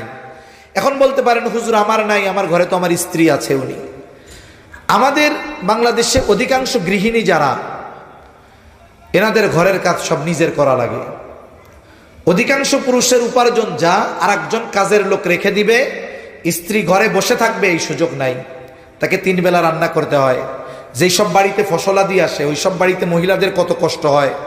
স্বামীর কাপড় চোপড় ধুইতে হয়, থালা বাসন ধুইতে হয়, রান্না খাওয়া সব মিলিয়ে দেখা যায় যে সারা দিনে ওনার 5 ওয়াক্ত নামাজ ঠিকমতো পড়া ওনার জন্যই কষ্টকর হয়ে যায়, ঠিক কিনা কর? এখন সন্তানদের ওই 4 বিষয়ের তারবিয়ত দেওয়া ফরজ। বলেন 4 বিষয়ের তারবিয়ত দেওয়া কি? এখন বাবার জন্য, মায়ের জন্য সন্তানকে পরিপূর্ণভাবে এই 4 বিষয় শেখানোর সুযোগ আছে? জোরে বলেন আছে। কিন্তু শেখানো কি? না শিখাইলে ধরা কোথায়? দুনিয়ায়ও আছে। আবার ওই যে বুড়াকালে বৃদ্ধাশ্রমে দিব, গোয়াল ঘরে রেখে দিব, এগুলো আছে না? আর আখেরাতে ধরা আছে না নাই? তাহলে শেখানো ফরজ। আমার ওই পরিমাণ সম্পদ নাই যে একজন শিক্ষক রেখে আমি শেখাবো। তাহলে এই 4 বিষয় শেখানোর জন্য আমার সন্তানকে যদি আমি ছোটবেলায় কেজি স্কুলে অথবা প্রাইমারি স্কুলে দিয়ে দেই, এই 4 বিষয় সে পরিপূর্ণভাবে শিখতে পারবে। জোরে বলেন পারবে? তাহলে আমাদের স্কুলগুলোতে আমার যেই শিক্ষাগুলো সন্তানকে দেওয়া ফরজ ওগুলো শেখায় না, স্কুলে শেখায় না। শেখায় কোথায়? এই যে মাদ্রাসাগুলো, এই মাদ্রাসাগুলোয় সন্তানদেরকে আমার উপরে শরীয়তে ইসলাম যেই দায়িত্ব দিয়েছে, আমার সুযোগ নাই, সময় নাই, আমার দায়িত্বগুলো যেই জায়গায় দিলে পালন হবে, সন্তানের তারবিয়াত হবে, হক আদায় হবে, এটা হলো এই মাদ্রাসা। হ্যাঁ, যদি স্কুলে এইগুলা শিখাইতো, আমরাই বলতাম যে ছেলেটারে অমুক স্কুলে দেন, ওই জায়গায় ঈমান, আখলাক, ইলম, আমল সব শেখায়। কিন্তু আমাকে তো জাহান্নাম থেকে বাঁচতে হবে, অধীনস্থকে বাঁচাতে হবে। বাঁচাতে যদি হয় এই 4 বিষয় শেখাতে হবে। শেখাইতে যদি হয় স্কুলে দিলে হচ্ছে না, তাহলে বলেন তো, আমি আমার ভাষায় বলতেছি, বুজুর্গানে দ্বীনের ভাষায়, যেই শিক্ষা শেখানো ফরজ, এই শিক্ষা যদি না শেখাইতে পারি, তাহলে যেখানে শেখায় সেখানে শেখানোর জন্য দেওয়া কেমন যেন আমাদের উপরে ফরজ, কেমন যেন আমাদের উপরে কি? কারণ আমি যদি ওইখানে শিখাইতে না দিই, তাহলে তো আমার ফরজ দায়িত্ব পালন হচ্ছে না। এখন মাদ্রাসায় দিলে কি হবে? আপনার তো ইচ্ছা, হুজুর ছেলেটারে ডাক্তার বানাবো, ইঞ্জিনিয়ার বানাবো, আপনি দেই মোল্লা বানাইতে গন, আপনি দেখে হুজুর বানাইতে বলেন না। আমাদের ডাক্তার, ইঞ্জিনিয়ার সব দরকার। মাদ্রাসাগুলার শিক্ষা এখন অনেক আধুনিক। আপনার ছেলেটা যদি মাদ্রাসায় 3-তে পড়ে, আর একজনের ছেলে যদি স্কুলে 3-তে পড়ে, আমি চ্যালেঞ্জ দিব, ওই ক্লাস 3-র স্কুলের ছাত্র যা পারবে, মাদ্রাসার 3-র ছাত্র তার চাইতে আরো ভালো পারবে। সাথে সাথে কি পারবে? ওই স্কুলের ক্লাস 3-র ছাত্ররে সূরা ফাতিহা ধরে দেখেন, ওর পেদানি ছুটে যাবে। স্কুলের ছাত্ররে দোয়ায়ে মাসুরাটা ধরে দেখেন, স্কুলের ছাত্রটাকে জানাজা পড়াইতে বইলেন, স্কুলের ছাত্রটাকে কোরআনটা শুদ্ধভাবে পড়তে বইলেন, পারবে না, চ্যালেঞ্জ। কিন্তু আপনার ছেলে এই মাদ্রাসায় পড়ে ঈমান শিখবে, এখানে ঈমান শেখানো হয়। আপনার ছেলে এখানে পড়ে আখলাক শিখবে, আচার আচরণ তার নববী আখলাকের সাথে মিলবে। আপনার ছেলে এই জায়গায় পড়ে যতটুকু ইলম দরকার ফরজ অতটুকু শিখবে। শুধু শিখবে তা নয়, ওই ইলমের উপরে আমল ও শিখবে। অনেক স্কুল, কলেজ, ইউনিভার্সিটির ছাত্ররা ঈদের নামাজ যখন হয়, জানাজার নামাজ যখন হয়, পাশের জনের দিকে তাকায় থাকে, কি করে এটা আমি ওইটা করবো, ঠিক কিনা বলেন? কিন্তু এই ছোট ছোট বাচ্চা দেখবেন, ও জানাজা পড়াইতে পারে, ওর কেরাত শুদ্ধ, ও নামাজ পড়তে পারে, ও নামাজ পড়ানোর যোগ্যতা রাখে, সাথে সাথে জেনারেলের যেই পড়াগুলো ও এখান থেকে শিখে যায়। তা আপনি ওর 3-4 বছর এখানে পড়াইলেন মানে কি? ঈমান, আখলাক, ইলম আর আমলের ভ্যাকসিন দিছেন, ভ্যাকসিন। এরপরে ওরে দিছেন স্কুলে, ও স্কুলে পড়বে, ও হাই স্কুলে পড়বে, ও কলেজে পড়বে, ও ইউনিভার্সিটিতে পড়বে। এই যে যে শুরুর 3-4 বছরের ভ্যাকসিন দিয়ে রাখছেন, এইটা ওর ইউনিভার্সিটিতে গিয়ে কাজে লাগবে। ওইখানে জ্ঞান অর্জন করতে গিয়ে নাস্তিকদের মধ্যে দিয়ে চলতে হবে, অশ্লীলতার মধ্যে দিয়ে চলতে হবে। ও ওই নাস্তিকতার মধ্যে দিয়ে চলবে, কিন্তু নাস্তিকতা ওকে স্পর্শ করতে পারবে না। ও অশ্লীলতার মধ্য দিয়ে পথ চলবে, কিন্তু অশ্লীলতা তাকে স্পর্শ করতে পারবে না। কেন? ওই যে ঈমান, আখলাক, ইলম আর আমলের ভ্যাকসিন মাদ্রাসা থেকে দিয়ে সাইডা দিছেন, ও গন্তব্যে পৌঁছাবে, ও ডাক্তার হবে, ইঞ্জিনিয়ার হবে। ছোটবেলার ওই ঈমানের পাওয়ার, উত্তম আখলাক তাকে মানব সেবা করবে, এই রকম মানবতার প্রতীক ডাক্তার বানাবে। কিন্তু আল্লাহর রহমতে আশা করা যায় এই দ্বীনি শিক্ষাগুলোর কারণে সে কখনো ডাক্তার নামের ডাকাত আর কসাই হবে না, ঠিক কিনা কম? সেজন্য সম্মানিত উপস্থিতি, আমরা আমাদের জাগতিক দামি দামি সম্পদগুলো হেফাজতের কত ব্যবস্থা করি, রক্ষণাবেক্ষণের ব্যবস্থা করি, এটা যেন ধ্বংস না হয়ে যায়, এটা যেন চুরি না হয়ে যায়। অথচ ওই সম্পদগুলার চাইতে আরো অগণিত দামি সম্পদ, যেটাকে আল্লাহ দুনিয়ার অলংকার বলেছেন, আমাদের সন্তান, এই সন্তানগুলাকে আমরা উত্তম মানুষে পরিণত করার জন্য, দুনিয়া আখেরাতের সম্পদে পরিণত করার জন্য যেইভাবে গড়ে তোলা দরকার, যা শিক্ষা দেওয়া দরকার, এই ব্যাপারে আমাদের মধ্যে উদাসীনতা পরিলক্ষিত হয়। একজন মুমিন হিসাবে এটা কখনোই কাম্য নয়। এজন্য আপনাদের কাছে অনুরোধ, সন্তানগুলোকে যদি দুনিয়া আখেরাতের সম্পদ বানাতে চাই, ওই সন্তানের কারণে যদি আখেরাতে সম্মানিত হতে চাই, দুনিয়ায় সম্মানিত হতে চাই, আমরা আমাদের সন্তানদের প্রাথমিক শিক্ষা কমপক্ষে এই 4 বিষয়ের শিক্ষা যেই প্রতিষ্ঠানে দেওয়া হয়, সেইখানে আমাদের সন্তানদেরকে আমরা দিব ইনশাআল্লাহ। বলেন, জোরে বলেন ইনশাআল্লাহ। তাহলে এই সন্তান আমার আপনার দুনিয়া আখেরাতের সম্পদে পরিণত হবে। আল্লাহ কথাগুলো বুঝবার তৌফিক দান করেন। আরো জোরে বলেন আমিন। অনেক সময় অনেক কাজ আমরা মনে করি যে এই কাজগুলো আখেরাতে কোনো কাজে আসবে না। অনেক সময় অনেকে মনে করে ছোট ছোট পাপ গোনা, এর দ্বারা কি বা হবে। অথচ হাদিসের মধ্যে আসছে, নবীজি সাল্লাল্লাহু আলাইহি ওয়াসাল্লাম আয়েশা সিদ্দিকা রাদিয়াল্লাহু তাআলা আনহাকে উদ্দেশ্য করে বলেছেন, আয়েশা, তুমি কোনো নেকের কাজকে ছোট মনে করবা না। কেন? হতে পারে আল্লাহ তাআলা তোমাকে ওই ছোট কাজের কারণে কিয়ামতের দিন, ছোট আমলটার কারণে কিয়ামতের দিন আল্লাহ মাফ করে দিবে। সাথে সাথে কোনো ছোট পাপকে, কোনো কাজকে, কোনো অন্যায়কে ছোট মনে করা যাবে না। কেন? হতে পারে ওই ছোট অন্যায়টার কারণে কিয়ামতে আল্লাহ তাআলা আমাদের শাস্তি দিতে পারে। প্রসিদ্ধ হাদিস বুখারীর মধ্যেও আসছে যে একজন পাপিষ্ঠা নারী একটা পিপাসিত কুকুরের পিপাসা নিবারণ করিয়েছে পানি পান করিয়ে। আল্লাহর নবী বলেন, এই কারণে আল্লাহ তাআলা ওই নারীকে কিয়ামতে মাফ করে দিবেন। সুবহানাল্লাহ। ওই কারণে মাফ করবে। কোন কারণটা? কুকুরকে পানি পান করানো। আবার নবীজি বলেন, এক মহিলা একটা বিড়াল বেঁধে রেখেছে, এটাকে ছাড়েও নাই, খেতেও দেয় নাই, বিড়ালটা মারা গেছে। নবীজি বলেন, শুধুমাত্র এই কারণে ওই মহিলাকে কিয়ামতের দিন আল্লাহ তাআলা শাস্তি দিবেন। তাহলে এই যে আমরা দ্বীনি মাহফিলে আসছি, দ্বীনি কথা শোনার জন্য আসছি, অনেকে মনে করে আমি তো শুনতেছি বাইরে দাঁড়িয়ে, অনেকে মনে করে এটা হচ্ছে যাওয়ার দরকার কি, এখানে গেলে লাভ কি, কমপক্ষে লাভটা কি। আমার ভাই, শ্রদ্ধেয় বড় ভাই, অত্র মাদ্রাসার সুযোগ্য মুহতামিম, ঢাকার একজন প্রসিদ্ধ আলেমে দ্বীন, উনি আপনাদের বলছে, এই জায়গায় বসে থাকার সর্বনিম্ন লাভ হয়তো কিয়ামতের দিন এই জমিন আমার আপনার ব্যাপারে আল্লাহর কাছে সাক্ষ্য দিবে যে আল্লাহ, এই ব্যক্তি অমুক দিন অমুক সময় অমুক জায়গায় আমার উপরে বসে এই দ্বীনি কথাগুলো শুনছিল। এটাও আল্লাহ তাআলা চাইলে বান্দার নাজাতের কারণ হতে পারে কি পারে না? পারে। এজন্য কোনো ধরনের নেকের কাজের সুযোগ থাকলে আমরা হাতছাড়া করব না। আল্লাহ আমাদের বুঝবার তৌফিক দান করেন। তা আল্লাহ তাআলা আমাদেরকে অগণিত নেয়ামত দান করেছেন।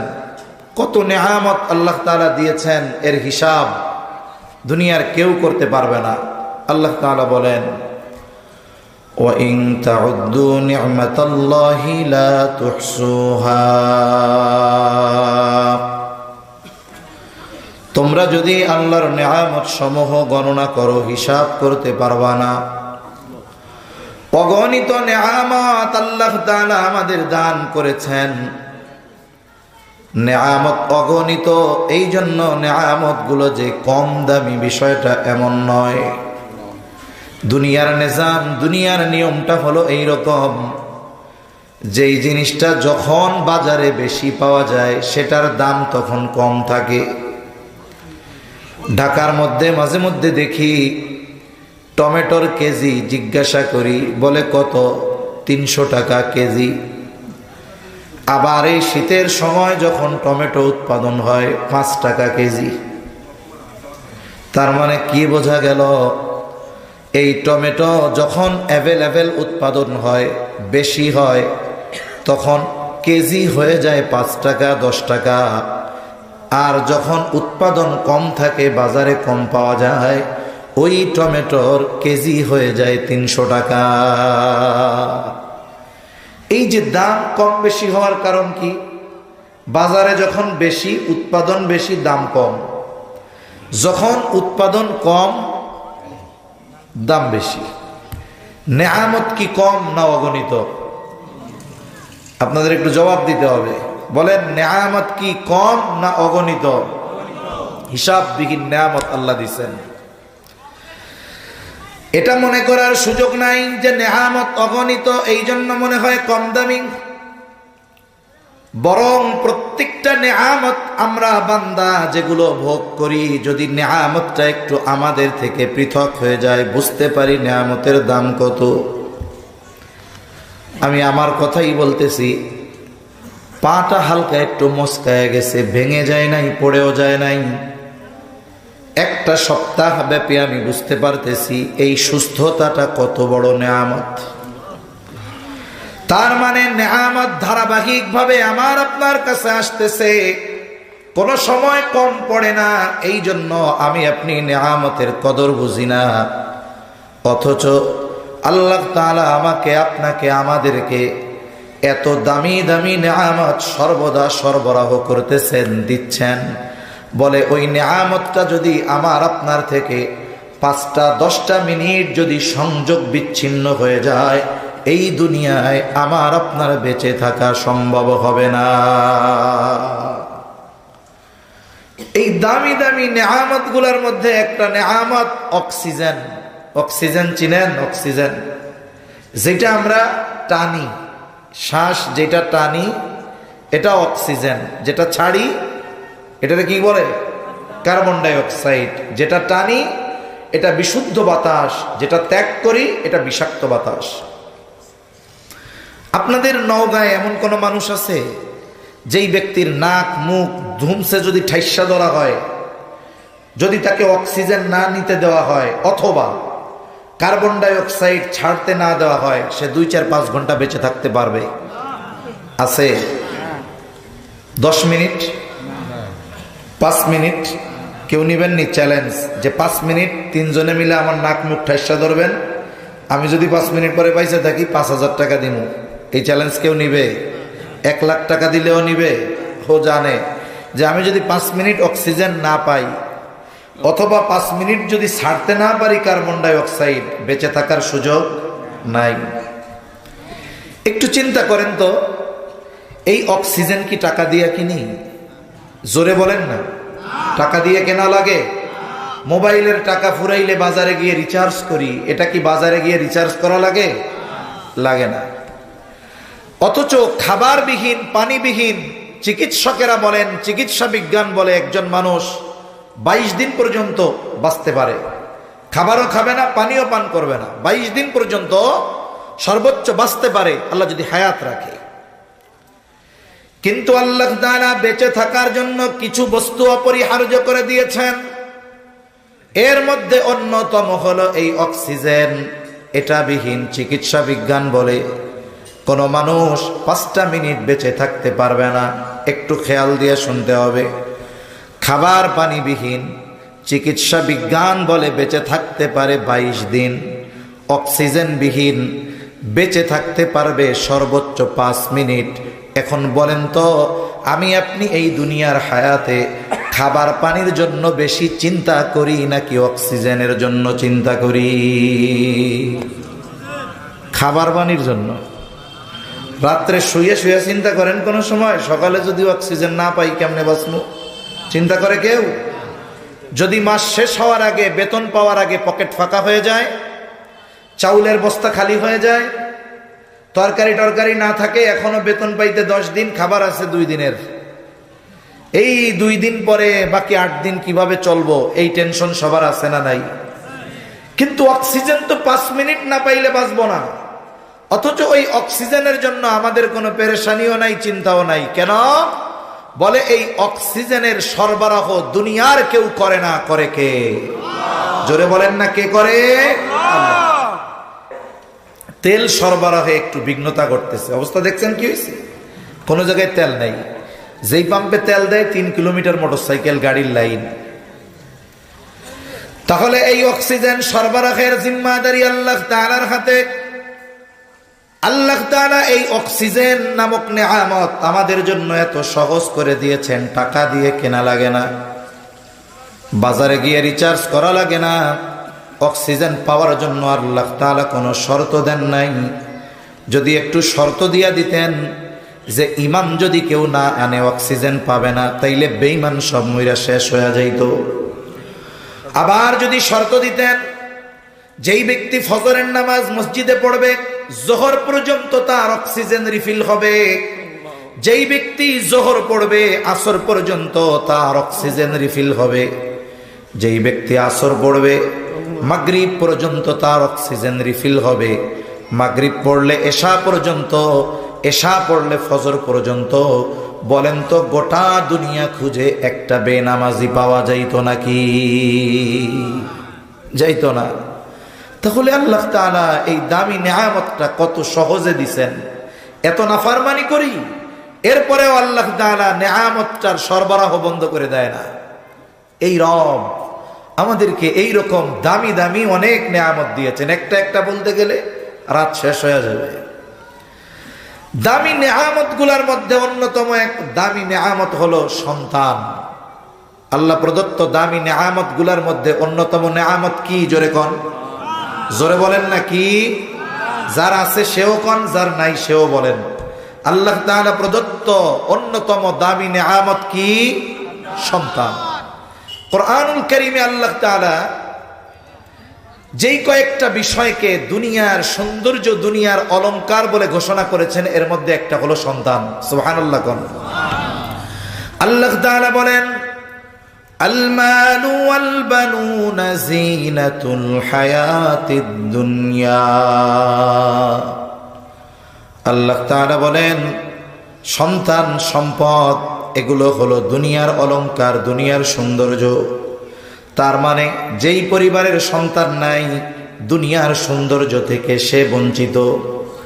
সাথে সাথে আল্লাহ তাআলা এই সন্তান আর সম্পদকে ফিতনা হিসাবে অভিহিত করেছেন। আল্লাহ তাআলা বলেন ইন্নামা আমওয়ালুকুম ওয়া আওলাদুকুম ফিতনা। আল্লাহ তাআলা বলেন সন্তান সম্পদ এগুলো তোমাদের জন্য পরীক্ষা। তাহলে সন্তান বড় এক দামি নেয়ামত। কত দামি নেয়ামত! যদি এই পৃথিবীর কোনো হাজার হাজার কোটি টাকার মালিক থাকে, দুনিয়ার সম্পদের তার অভাব নাই, আল্লাহ তাআলা তাকে অঢেল সম্পদ দান করেছে, কিন্তু তাকে কোনো আল্লাহ তাআলা সন্তান দেয় নাই। আপনি যদি ওই হাজার হাজার কোটি টাকার মালিককে জিজ্ঞাসা করেন, ভাই আল্লাহ তাআলা দুনিয়ার সম্পদ তো কম দিল না, কিন্তু সন্তান নাই। যদি এমনটা হতো যে আল্লাহ তাআলা আপনাকে দুইটা সন্তান দিয়েছে, কিন্তু সম্পদ আল্লাহ কমায় দিয়েছে, জীবন চলার মতো সম্পদ আল্লাহ দিয়েছে, দুইটা সন্তান দিয়েছে, আপনার কাছে কোনটা পছন্দনীয় ছিল? সন্তানবিহীন অঢেল সম্পদ নাকি সন্তান সহ জীবন চলার মতো সম্পদ? অবশ্যই অবশ্যই ওই ব্যক্তি জবাব দিবে এত হাজার হাজার কোটি টাকা না থেকে জীবন চলার মতো সম্পদ যদি আল্লাহ দিতেন, আর যদি দুইটা সন্তান দিতেন, এটাই আমার জন্য বড় শান্তির কারণ হতো। তাহলে একজনের সম্পদ আছে সন্তান নাই, ওই ব্যক্তির শান্তি নাই। বলেন সম্পদ আছে সন্তান নাই, ওই ব্যক্তির কি নাই? জোরে বলেন, শান্তি নাই। আর এক ব্যক্তির সম্পদও আছে সন্তানও আছে, অঢেল সম্পদ, সাথে সাথে আল্লাহ তাআলা তাকে সন্তানও দিয়েছে, একাধিক সন্তান, কিন্তু সন্তানগুলো মাদকাসক্ত, সন্তানগুলো অবাধ্য, সন্তানগুলো দুশ্চরিত্রের অধিকারী। বলেন তো সন্তানও আছে সম্পদও আছে, কিন্তু ওই ব্যক্তির অন্তরে কোনো শান্তি আছে নাকি? উপরন্তু আর এক আল্লাহর বান্দা, আল্লাহ তাআলা তাকে অনেক সম্পদ দেয় নাই, কোন মতে তার জীবনটা অতিবাহিত হয়, হয়তো সে কৃষি কাজ করে, অন্যের জমিতে কাজ করে, অথবা রিক্সা চালায়, দিন মজুর দেয়, কষ্ট করে জীবনটা চালায়। কিন্তু ওই ব্যক্তির দুইটা সন্তান মাদ্রাসায় পড়ে, অথবা দুইটা সন্তান নেককার, অথবা দুইটা সন্তান হাফেজ, তার ঘরের মানুষগুলোও দিনদার, ওই ব্যক্তি মাসে একদিন গরুর গোশত কিনে খাবে এই পরিমাণ উপার্জন সে করতে পারে না। কোনোদিন এমনও হয় 3 বেলা পেট পুরে খেতে পারে না, কিন্তু তার ঘরের স্ত্রী মুত্তাকি দিনদার, সন্তানগুলো হাফেজ আলেম, ভালো বাসস্থান নাই, আরামের ব্যবস্থাপনা নাই। বলেন তো, নাই দুনিয়াবি আসবাব ঠিক, কিন্তু নেককার সন্তানদের কারণে তার অন্তরে শান্তি আছে না নাই? তাহলে 1000 কোটি টাকা দিয়ে কি হবে? যেই সম্পদ আমারে শান্তি দিতে পারবে না, শান্তি যেই বস্তু দিতে পারবে ওটাই আমার জন্য প্রকৃত নেয়ামত। তাহলে বলেন, এই দুনিয়াতে সম্পদের চাইতে দামি নেয়ামত কি? জোরে বলেন, সন্তান। আল্লাহ তাআলা অনেককে সন্তান দিয়েছে, অনেকে বিবাহ করেছে, সন্তান হয় নাই। অনেক তরুণ যুবক দেখা যাচ্ছে ওনারা ভবিষ্যতে বিবাহ করবে, ওনাদেরও চাওয়া যে একটা নেককার সন্তান আল্লাহ দিবে। এখন এই যে নেক সন্তান, এটা আল্লাহর পক্ষ থেকে এক নেয়ামত। সাথে সাথে এই সন্তান আল্লাহর পক্ষ থেকে আমাদের কাছে আমানত।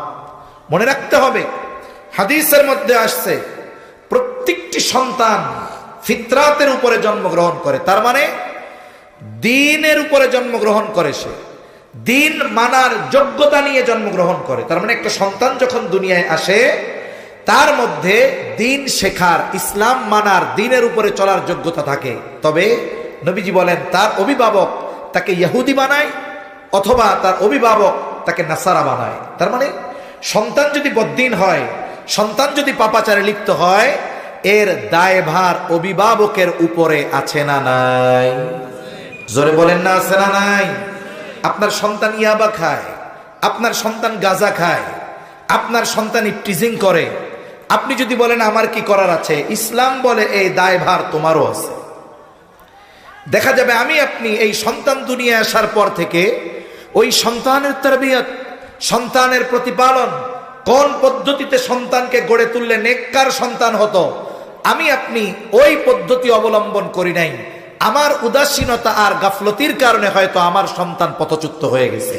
তাহলে বলেন তো, কিয়ামতের দিন এই কারণে সন্তানের লাইনচ্যুত হওয়ার কারণে আল্লাহর আদালতে আমাকে আপনাকে জবাবদিহিতার কাঠগড়ায় দাঁড়ানো লাগবে কি লাগবে না? লাগবে। এই সন্তান যেমন আমার নেয়ামত, সাথে সাথে এই সন্তান আমানত। ইসলাম সন্তানকে দুনিয়ার অলংকার ঘোষণা করার সাথে সাথে এই অলংকারের যত্ন কেমনে নিতে হবে, কেমনে এই সন্তানকে গড়ে তুলতে হবে, এই বিষয়টাও শরীয়তে ইসলাম আমাদেরকে শিক্ষা দিয়েছে। এই বিষয়টা নিয়ে কয়েকটা কথা আমরা জানব। সন্তান কিভাবে প্রতিপালন করতে হবে এটাও আমাদেরকে শরীয়তে ইসলাম শিক্ষা দিয়েছে। যদি ওই পদ্ধতি আমরা অনুসরণ না করি তাহলে দুনিয়ায় লাঞ্ছিত হতে হবে, আখিরাতে আল্লাহর আদালতে আমাদেরকে লাঞ্ছিত হতে হবে। এই পদ্ধতি আল্লাহ আমাদের শিক্ষা দিয়েছেন। এখন আসেন, সন্তান যে প্রতিপালন করতে হবে পদ্ধতি কি? দ্বীনের উপরে সন্তানকে গড়ে তুলতে হবে। সবাইকে আলেম বানাতে হবে এটা নয়, সবাইরে মুফতি বানাইতে হবে এটা নয়, কিন্তু সবাইকে দিনদার হতে হবে, মুসলমান হতে হবে, এটা তো সবার জন্য ফরজ, ঠিক কিনা বলেন? এখন আমি আমার সন্তানকে দ্বীনের উপরে গড়ে তুলবো, এটা ইসলাম আমাকে আদেশ দিয়েছে। কোরআনে আল্লাহ বলেন, ইয়া আইয়ুহাল্লাযীনা আমানু কু আনফুসাকুম ওয়া আহলিকুম নারা। আল্লাহ বলেন, হে ঈমানদারেরা, নিজে জাহান্নাম থেকে বাঁচো, অধীনস্থদেরকেও জাহান্নামের আগুন থেকে বাঁচাও। যেই আয়াতাংশ আমি আপনাদের খেদমতে তিলাওয়াত করেছি, এই আয়াতে আল্লাহ তাআলা বলেন, হে ঈমানদারেরা, তোমরা নিজে জাহান্নাম থেকে বাঁচো, অধীনস্থদেরকেও জাহান্নাম থেকে বাঁচাও। আয়াতের মধ্যে আদেশ দুইটা, 1 নাম্বার ঈমানদার জাহান্নাম থেকে বাঁচো, 2 নাম্বার অধীনস্থদেরকে জাহান্নামের আগুন থেকে বাঁচাও। একজন ব্যক্তি ঈমান আনার ঘোষণা দেওয়ার সাথে সাথে ওই ব্যক্তি অনন্তকাল জাহান্নাম থেকে বাঁচার নিশ্চয়তা পেয়ে যায়।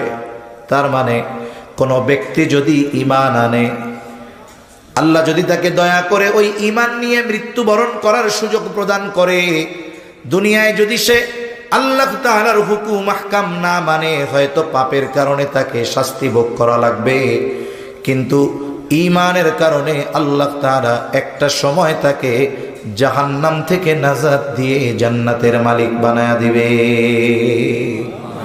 এখন যে ঈমানদার পাপী আল্লাহর হুকুম আহকাম মানে নাই, তাকে যদি জাহান্নামে যাওয়া লাগে, যেই জাহান্নামে কাফের থাকবে অনন্তকালের জন্য, ওই জাহান্নামের শাস্তি যেই কঠোর, কেউ যদি পাপের কারণে কিছুকালের জন্য জাহান্নামে যায়, বলেন তো তার জন্যও সেটা কষ্টের কারণ না হবে?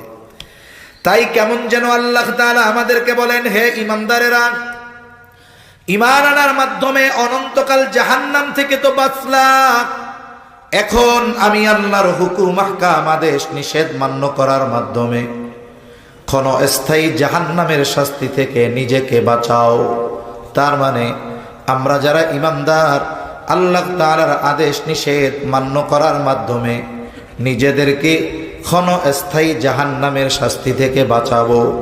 এই যে আল্লাহর হুকুম আহকাম মেনে নিজেকে জাহান্নাম থেকে বেশ বাঁচাতে হবে, এই আদেশটাও আমাদের দিয়েছেন আল্লাহ।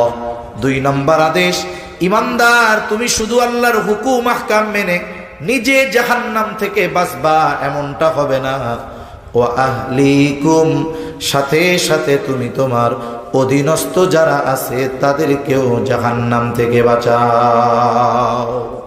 তাহলে নিজে জাহান্নাম থেকে বাঁচার জন্য আল্লাহর আদেশ নিষেধ মান্য করা যেমন ফরজ, অধীনস্থদেরকেও জাহান্নাম থেকে বাঁচানোর জন্য আল্লাহর আদেশ নিষেধ মান্য করানো ফরজ।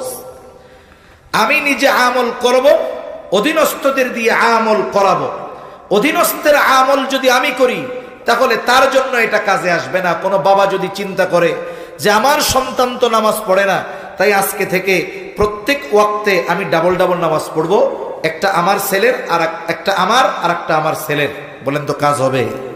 জোরে বলেন না, কাজ হবে? কি করাতে হবে? তাকে দিন শেখাতে হবে, আমল শেখাতে হবে। তাহলে এখানে কি বুঝলাম? আল্লাহর আদেশ হলো এইটা, নিজে আল্লাহর হুকুম আহকাম মেনে জাহান্নাম থেকে বাঁচো, অধীনস্থদেরকে দ্বীনের উপরে পরিচালিত করানোর মাধ্যমে জাহান্নাম থেকে বাঁচানোর চেষ্টা করো। আমি আপনি সর্বোচ্চ চেষ্টা করতে পারবো, তবে হ্যাঁ, তার তাকদীরের ফয়সালা আমার হাতে নয়। কার হাতে? আল্লাহর হাতে। আল্লাহ তাআলা কিয়ামতের দিন দেখবেন আমার আপনার চেষ্টা প্রচেষ্টায় কোনো ত্রুটি বিচ্যুতি ছিল কিনা, আমি আমার সন্তানকে দ্বীন শেখানোর ব্যাপারে কোনো উদাসীনতা প্রদর্শন করেছি কিনা। যদি আমি গাফলতি করে থাকি, যদি আমি উদাসীনতা প্রদর্শন করি, কিয়ামতের দিন আল্লাহ আমাকে ধরবে। জলিলুল কদর পয়গম্বর হযরত নূহ আলাইহিস সালাম, আপনাদের ঘুম আসতেছে? অনেকে হাই ছাড়তেছে এরকম, এটা তাকবীর দেন তো।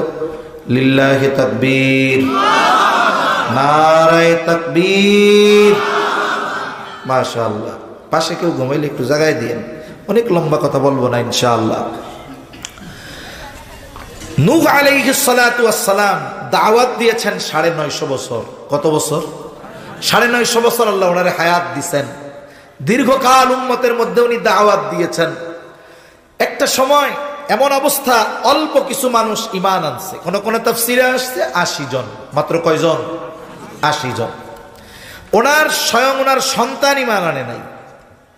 বারবার সন্তানকে ঈমানের দাওয়াত দিয়েছেন, চেষ্টা করেছেন, সন্তান ঈমান আনে না। সর্বশেষ যখন ওই মহাপ্লাবনের সূচনা শুরু হলো, সময়ের সাথে সাথে পানি বাড়তেছে, চুলার মধ্যে থেকে পানি বের হওয়া শুরু হয়ে গেছে, জমিন ফেটে পানি বের হচ্ছে। ঈমানদার যারা নৌকায় চড়ছে, ওই সময় নূহ আলাইহিস সালাম সন্তানকে বলে নৌকায় উঠো, তার মানে ঈমান আনো, নৌকায় উঠো। নূহ আলাইহিস সালামের সন্তান ঈমান আনলো না। নূহ আলাইহিস সালামকে তার সন্তান বলে, বাবা আমি ওই উঁচু পাহাড়ের চূড়ায় চলে যাব, পানি আমাকে স্পর্শ করতে পারবে না।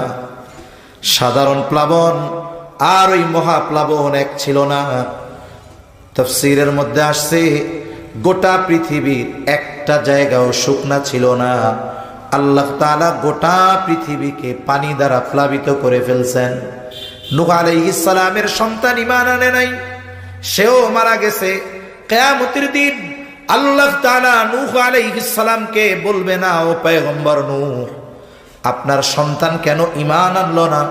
এটা আমার নূহ আলাইহিস সালামকে জিজ্ঞাসা করবে না। কেন করবে না? কারণ নূহ আলাইহিস সালাম চেষ্টায় কোনো কমতি করেন নাই, কিন্তু হেদায়েতের ক্ষমতা ওনার হাতে নাই। হেদায়েতের ক্ষমতা যার হাতে তিনি কে? আল্লাহর হাতে হেদায়েতের ক্ষমতা। তবে আল্লাহ তাআলা আমাদেরকে চেষ্টা প্রচেষ্টা কোন পদ্ধতিতে করতে হবে এর লাইন দেখায় দিবেন। আল্লাহ দেখবেন ওই ব্যাপারে আমার আপনার কোনো ত্রুটি বিচ্যুতি আছে কিনা। কারণ হেদায়েতের ক্ষমতা এই দুনিয়ার কারো হাতে নাই। যদি দুনিয়ার একজন মানুষের হাতে এই ক্ষমতা থাকতো, তিনি হতেন মুহাম্মদুর রাসূলুল্লাহ সাল্লাল্লাহু আলাইহি ওয়াসাল্লাম। আল্লাহ ওনারেও এই ক্ষমতা দেন নাই। তাহলে এক নাম্বার বিষয় কোরআনের আদেশ। এই আয়াতের যতগুলো শিক্ষা আছে এর মধ্যে একটা হলো সন্তানকে দ্বীনের উপরে গড়ে তুলতে হবে। হাদিসের যে অংশটা পাঠ করেছিলাম, নবীজি বলেন, কুল্লুকুম রাঈনা ওয়া কুল্লুকুম মাসউলুনা আন রাইয়াতিহি। নবীজি বলেন, তোমরা প্রত্যেকেই দায়িত্বশীল, প্রত্যেককে তার দায়িত্বের ব্যাপারে জিজ্ঞাসা করা হবে। লম্বা হাদিসের প্রথম অংশ। এক কথায় এই পৃথিবীর যত দায়িত্বশীল আছে সবাইকে তার দায়িত্বের ব্যাপারে, তার অধীনস্থদের ব্যাপারে জিজ্ঞাসা করা হবে। রাষ্ট্রপ্রধানকে রাষ্ট্রের মানুষের ব্যাপারে জিজ্ঞাসা করা হবে, স্বামীকে স্ত্রীর ব্যাপারে জিজ্ঞাসা করা হবে, যিনি বাবা হবেন অবশ্যই অবশ্যই কিয়ামতের দিন ওই বাবাকে তার সন্তানদের ব্যাপারে জিজ্ঞাসা করা হবে। কি জিজ্ঞাসা করবে আল্লাহ ওই দিন? যে ছেলেরে কি ভালো মন্দ খাওয়াইছিলা, ভালো পোশাক কিনে দিয়েছিলা, তার জন্য ভালো বাড়িঘর করে রাখছিলা? এগুলো কি আল্লাহ জিজ্ঞাসা করবে নাকি? আল্লাহ জিজ্ঞাসা করবে দিন শিখাইছিলা? এগুলোই আল্লাহ তাআলা জিজ্ঞাসা করবে। আমরা যদি এই দুনিয়ায় এই চিন্তা করি যে সন্তানরে চাকরি বাকরি দেওয়ার জন্য একটু লেখাপড়া শিখাইয়া কোনো মতো চাকরি দেই নাই, ব্যবসায় দেই নাইলে বিদেশে পাঠায় দেই, এই তো জীবনটা কামিয়াব, এই চিন্তা যে অভিভাবক করতেছে সে ইতিমধ্যে আল্লাহর আদালতে অপরাধী বলে সাব্যস্ত হয়ে যাচ্ছে। ঠিক কিনা বলেন? আপনি সবকিছু করান সেটা পরে, আগে তো দিন শেখাতে হবে। এই হাদিসের যত শিক্ষা এর মধ্যে অন্যতম শিক্ষা, সন্তানদেরকে দ্বীনের উপরে গড়ে তোলো, নাইলে কিয়ামতের দিন আল্লাহর আদালতে এই সন্তানের কারণে জবাবদিহিতার কাঠগড়ায় দাঁড়ানো লাগবে। তাই সন্তান যেমন নেয়ামত, আল্লাহর পক্ষ থেকে আমানত। তাহলে প্রথম বিষয়, সন্তানকে দ্বীনের উপরে গড়ে তোলার নির্দেশনা কোরআন হাদিসে আছে না নাই? আরো জোরে বলেন, আছে না নাই? আছে। এখন পরের প্রশ্ন, যে এই সন্তানের তারবিয়াত শুরু হবে কখন? একে আমরা দ্বীন যে শেখাবো শুরু করব কখন? একটা উদাহরণ দিলে আমার পরের কথা বুঝতে সহজ হবে। কষ্ট হচ্ছে না তো আপনাদের? আলহামদুলিল্লাহ।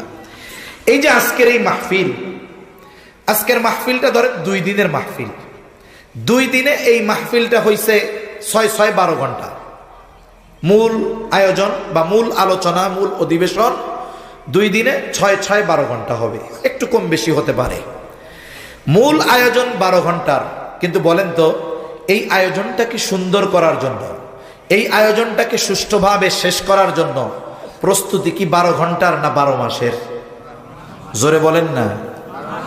তার মানে 12 মাসের কষ্ট, পরিশ্রম, পরিকল্পনা, চিন্তা ভাবনা, যার যত সুন্দর, যার যত গোছালো, তার আয়োজনটা তত সুন্দর হবে। নাইলে কি হইতো? মনে করেন এইখানে মাহফিলের সময় লেখা আছে শনি ও রবিবার বাদ আসর। গতকাল হইছে, আজকেও হচ্ছে। মাহফিলের মূল আয়োজন শুরু পোস্টারের হিসাবে বাদ আসর থেকে। তা পোস্টারটা সাটানো হয়েছে, লাগানো হয়েছে। মাইকওয়ালা ভাই উনি পোস্টারে দেখছে শনিবার বাদ আসর থেকে মাহফিল শুরু। উনি যদি চিন্তা করতেন মাহফিল তো বাদ আসর থেকে, তাহলে এক কাজ করি, আমি মাইক টাইক সেট টেট সব নিয়ে এই মাদ্রাসা মসজিদে গিয়া আসরের নামাজ পড়ব। উনি যদি এই মসজিদে এসে গতকাল আসরের নামাজ পড়তেন, তাইলে এশার সময়ও মাইক চালু করা সম্ভব হইতো না। লাইট প্যান্ডেলওয়ালারা যদি চিন্তা করতেন আসর থেকে যেহেতু শুরু, আসরের সময় যাই, তাইলে দেখা যাইতো গতকাল এশার সময়ও এই সুন্দর ব্যবস্থাপনা করা সম্ভব হইতো না। তার মানে প্রস্তুতি ওনাদেরও আগ থেকে, আয়োজকদেরও আগ থেকে প্রস্তুতির সময় যে যত পায়, ওই সময়টা যে যত ভালোভাবে কাজে লাগায়, মূল আয়োজনটা তার তত সুন্দর হয়। ঠিক কিনা বলেন? ঠিক। এখন কেউ যদি মনে করে যে সন্তান দুনিয়ায় আসবে, একটু বড় হবে, বুঝবে টুঝবে, এরপর থেকে সন্তানের তারবিয়াত শুরু, দিন শেখানো শুরু, তাহলে সেই লোকটা ভুলের মধ্যে আছে। সাধারণ ধারণা, জেনারেল ধারণা হলো সন্তানের তারবিয়াত শুরু হয় সন্তান দুনিয়ায় আসার পরে, যখন একটু বুঝতে শিখে তখন। কিন্তু ইসলাম আমাদের জানিয়ে দেয় সন্তানের তারবিয়াত এটা চলমান এক প্রক্রিয়া। এটা সন্তান দুনিয়ায় আসার আগে শুরু হয় তা নয়, বরং এটা তো একজন মানুষের সূচনা করতে হয় বিবাহের আগ থেকে নিয়ে। বিবাহের আগ থেকে নিয়ে সন্তানের তারবিয়াত, হুজুর এটা আবার কেমন কথা? এটা আবার কেমন কথা? বলে হ্যাঁ, কোরআনুল কারীমে আল্লাহ তাআলা সূরা ফুরকানের মধ্যে একটা দোয়া আমাদের শিখাইছেন, এবং ওই দোয়াটা যারা করে আল্লাহ তাআলা তাদেরকে রহমানের খাঁটি বান্দা বলে অভিহিত করেছেন। আল্লাহ তাআলা বলেন ওয়া ইবাদুর রহমান, রহমানের বান্দা কারা? এক এক করে গুণ আল্লাহ বর্ণনা করতেছেন। এর মধ্যে একটা গুণ, ওই ব্যক্তি বা তারা রহমানের বান্দা কারা? আল্লাহ বলেন আল্লাযীনা ইয়াকুলুনা রাব্বানা হাব লানা মিন আজওয়াজিনা ওয়া যুররিয়াতিনা কুররাতা আ'য়ুনিন ওয়াজআলনা লিল মুত্তাকিনা ইমামা। আল্লাহ তাআলা বলেন রহমানের বান্দা তো তারা যারা বলে ও রব হাবলানা মিন আজওয়াজিনা ওয়া যুররিয়াতিনা কুররাতা আ'য়ুন, আপনি আমাদেরকে এমন স্ত্রী সন্তান দান করেন যারা আমার চক্ষু শীতলের কারণ হবে। ওয়াজআলনা লিল মুত্তাকিনা ইমামা, আয় রব আপনি আমাদেরকে মুত্তাকিনদের ইমাম বানায়া দেন। এই যে নেক স্ত্রী, নেক সন্তান কামনার দোয়া আমাদের শিখিয়েছেন কে? জোরে বলেন না কে? এখানে সন্তানের তারবিয়াতের কি আছে হুজুর? বলে কোন জিনিস যদি প্রথম বাস্তবায়ন করার নিয়ত করতে হয়, এই যে এনারা মাদ্রাসা করছে, জিজ্ঞাসা করেন আগে কি ঘর দিয়া এরপরে আল্লাহর কাছে দোয়া করছে নাকি যে আল্লাহ মাদ্রাসা কবুল করেন? বরং মাদ্রাসা করার আগ থেকে নিয়ে আল্লাহ তাআলার কাছে দোয়া করতেছে, আল্লাহ একটা মাদ্রাসা করতে চাই, তৌফিক দেন, জায়গার ব্যবস্থা করে দেন। এই যে দোয়াটা যথাযথভাবে হয়েছে, এই জন্য আল্লাহ তাআলা কিছু মানুষের দিলকে তৈরি করে দিয়েছে, তারা দ্বীনের জন্য জায়গা দান করেছে, এরপরে মাদ্রাসার ঘরগুলা উঠছে, এখন এই জায়গায় দ্বীনের চর্চা চলতেছে। এই জন্য নেক সন্তান যদি পাইতে হয় আল্লাহর কাছে আগে দোয়া করতে হয়। কি চাই দোয়ার মাধ্যমে? এক নম্বরে আল্লাহর কাছে চাই নেক বিবি। সন্তান তারবিয়াতের অন্যতম একটি অংশ হলো নেক বিবি। নেক বিবির মাধ্যমে সন্তান তারবিয়াতের সূচনা হয়। এই জন্য শরীয়তে ইসলাম একজন নেককার মায়ের সর্বোচ্চ গুরুত্ব দিয়েছে। তাই তো যখন কেউ বিবাহ করবে, শরীয়তে ইসলাম নারীর কোন কোন বিষয়গুলোকে প্রাধান্য দিয়ে বিবাহ করবে এটার নির্দেশনা দিয়েছে। হাদিসের মধ্যে আসছে নবীজি সাল্লাল্লাহু আলাইহি ওয়াসাল্লাম আমাদেরকে জানিয়ে দেন চারটি জিনিস দেখে নারীদের বিবাহ করা হয়। এক নাম্বার, দেখা হয় তার জামাল, তার মানে দেখা হয় তার সৌন্দর্য, দেখা হয় তার বংশ। 3 নাম্বার, দেখা হয় তার সম্পদ। 4 নাম্বার, দেখা হয় তার দিনদারিত্ব। নবীজি সাল্লাল্লাহু আলাইহি ওয়াসাল্লাম দিনদারিত্বের ব্যাপারে বলেন ফাযফার বিযাতিদ্দীন, তোমরা দিনকে প্রাধান্য দাও। তার মানে বাকি 3টা যদি পরিপূর্ণ থাকে, দিনদারিত্বে যদি কমতি থাকে তাহলে সাবধান। আর যদি এর ব্যতিক্রম হয়, মেয়েটা দেখতে শ্যামলা সুন্দর নয়, বংশ অনেক উচ্চ নয়, বাবার অনেক সম্পদ নাই, কিন্তু দিনদারিত্বের ক্ষেত্রে কোনো কমতি নাই, তাহলে কি হবে? আশা করা যায় ওই দিনদারিত্বকে প্রাধান্য দিয়ে যিনি ওই নারীকে বিবাহ করবেন, হয়তো তার চেহারা একটু সুন্দর কম, বংশ অনেক উচ্চ না, টাকা পয়সা অনেক নাই, কিন্তু আশা করা যায় ওই দিনদার মেয়েটার গর্ভে আল্লাহ হয়তো এমন সন্তান দিবে, ওই সন্তানের দ্বারা ওই যে আল্লাহর কাছে দোয়া করেছিলাম রব এমন সন্তান দিয়েন যা আমার চক্ষু শীতলের কারণ হবে, হয়তো ওই নারীর গর্ভের সন্তানের মাধ্যমে আমার আপনার ওই চাওয়া আল্লাহ পূরণ করবে। মনে রাখতে হবে, এটা দুনিয়ার নিয়ম। মানুষ বিবাহের আগে দেখার সৌন্দর্যকে প্রাধান্য দেয়, কিন্তু বিবাহের পরে চরিত্রের সৌন্দর্যকে প্রাধান্য দেয়। এই দেশে যত বিবাহ বিচ্ছেদ ঘটে, শহরে বেশি ঘটে। অধিকাংশ বিবাহ বিচ্ছেদ যাদের ঘটে, মহিলার চেহারা সুন্দর, কিন্তু এরপরেও ছাড়াছাড়ি। স্বামী কি বলে, আর বললেন না হুজুর, চেহারা যত সুন্দর তার চাইতে 10 গুণ হইল চরিত্র খারাপ। হুজুর, কালা চেহারার মহিলা নিয়ে সংসার করা যায়, কিন্তু চরিত্র নষ্ট করা নারীকে নিয়ে সংসার করা যায় না। তখন আমার কইতে মন চাই, তাহলে বিয়ের আগে চরিত্রটার যাচাই করতে পারেন নাকি? তাইলে তো আজকে আর এই ঝামেলার মধ্যে পড়তেন না। তাহলে সন্তান তারবিয়াতের সূচনা দোয়ার মাধ্যমে, আর এর বাস্তবায়নের শুরু একজন নেককার মায়ের মাধ্যমে। নেককার মা কেন দরকার? কোরআন হাদিসের কথা পরে বলি। আধুনিক গবেষণা হলো এইটা, গবেষকরা বলতেছে একটা সন্তানের চরিত্রের, চেহারা না, চরিত্রের 90% গঠিত হয় তার মায়ের থেকে। তার মানে একটা সন্তানের ক্যারেক্টার কেমন হবে, এটা 90% নির্ভর করে কার উপরে? তার মায়ের উপরে।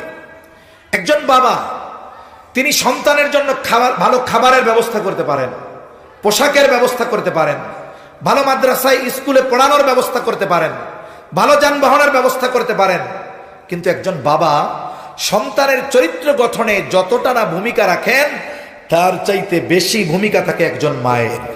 কেন? কারণ বাবা উপার্জনের কারণে শহরে থাকে, কেউ প্রবাসে থাকে, কেউ বাসায় থাকলেও সকাল থেকে গভীর রাত পর্যন্ত তাকে বাইরে থাকা লাগে। সন্তান তার থেকে নিতে পারে কম, কিন্তু মায়ের সাথে সব সময় সন্তান থাকে। মার আচরণ, মায়ের কথা, মায়ের চিন্তা, সব কিছুর প্রভাব ওই সন্তানের উপরে পড়ে।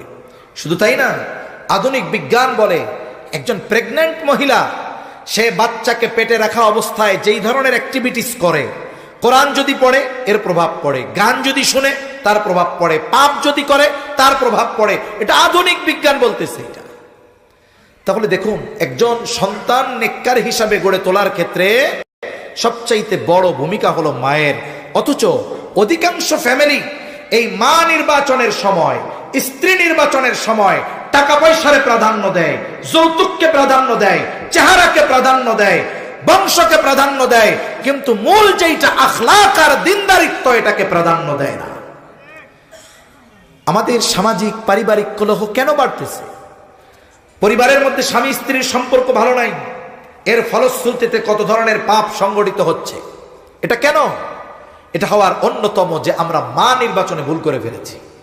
অথচ ইসলাম এই জিনিসটার গুরুত্ব কত দিয়েছে। শুধু তাই না, প্রসিদ্ধ একটি ঘটনা আছে। হযরত ওমর রাদিয়াল্লাহু তাআলা আনহুর কাছে এক লোক তার ছেলের ব্যাপারে অভিযোগ করেছে যে ছেলে বাবার হক আদায় করে না।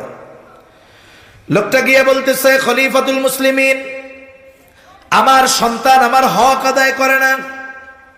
হযরত ওমর রাদিয়াল্লাহু তাআলা আনহু এইবার ছেলেটাকে ধরে বলে, কি ব্যাপার, কেন তুমি তোমার বাবার হক আদায় করো না?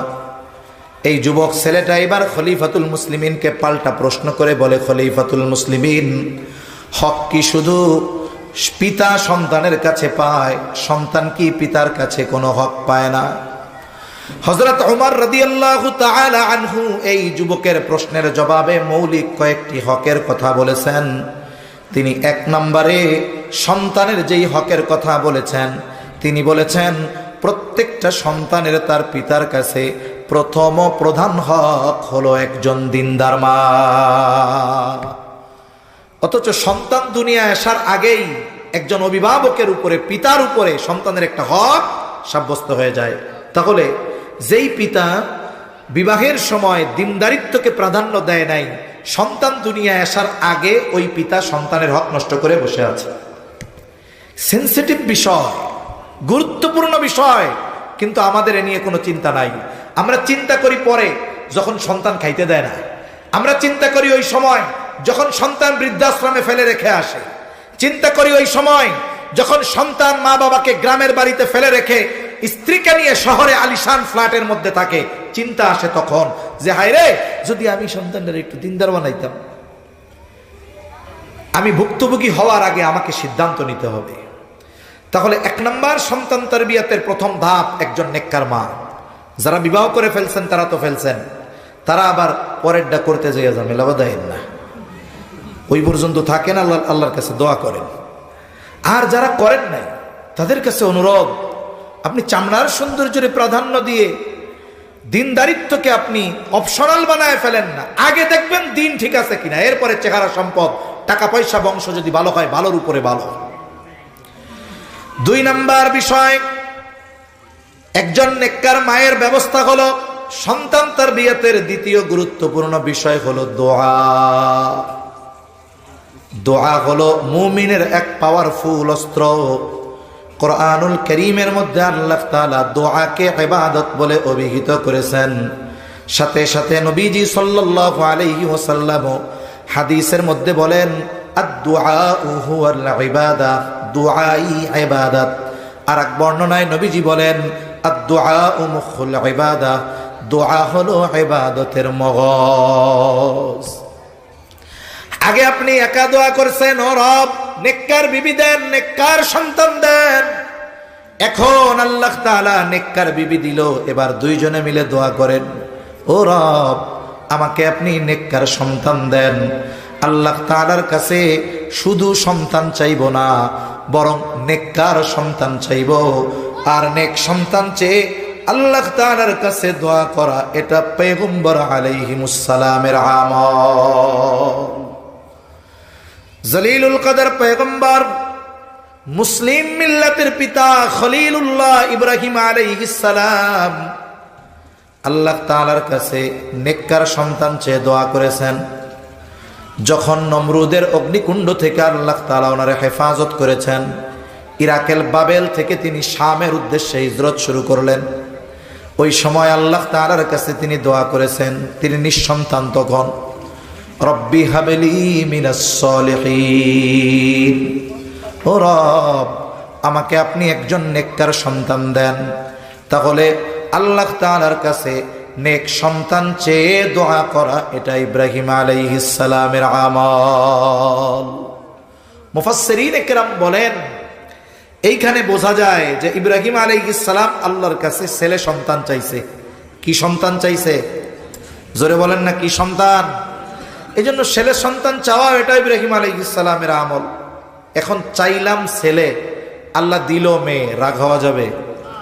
ছেলে হইয়া যদি মাদকাসক্ত, অসভ্য আর অবাধ্য হয়, ওর চাইতে মেয়ে হয়ে যদি সভ্য, ভদ্র আর মুত্তাকি হয়, ওই রকম হাজার ছেলের চাইতে নেককার একটা মেয়ে অনেক বেশি উত্তম। ঠিক কিনা বলেন? ছেলে সন্তান চাইলাম, আল্লাহ মেয়ে সন্তান দিছে, রাগ হওয়া যাবে না। আমাদের সমাজে অনেক মানুষ আছে, আল্লাহ সম্পদ দিছে, সব দিছে, কিন্তু মেয়ে হইলে রাগ হয়ে যায়। আবার যদি একাধিক মেয়ে হয়, রাগ হয়ে যায়। এই গত বছর এক ভাইরে দেখছি, এরকম খবরে আসছে, 4টা ছেলে হয়েছে পরপর। 5 নম্বর বাচ্চা যখন পেটে, উনি আশা করছে এবার ছেলে হবে। সম্প্রতি গত বছর বা তার আগের বছর একটা আইন হয়েছে রাষ্ট্রে। আগে তো আলট্রাসোনোগ্রামের পরে বইলা দিত যে আপনার পেটে ছেলে আছে বা মেয়ে আছে, কিন্তু আইনটা হইছে যে বাচ্চার শুধু সুস্থতা বা অবস্থা বর্ণনা করবে, কিন্তু ছেলে না মেয়ে এটা বলতে পারবে না, রাষ্ট্রীয়ভাবে নিষিদ্ধ। এখন সেটা আর বলে না। উনি আশা করছে তাহলে ছেলে হইতে পারে, তা হসপিটালে নিয়ে গেছে, আল্লাহ আবার মেয়ে দিছে, তার মানে 5 নম্বরটাও মেয়ে হয়েছে।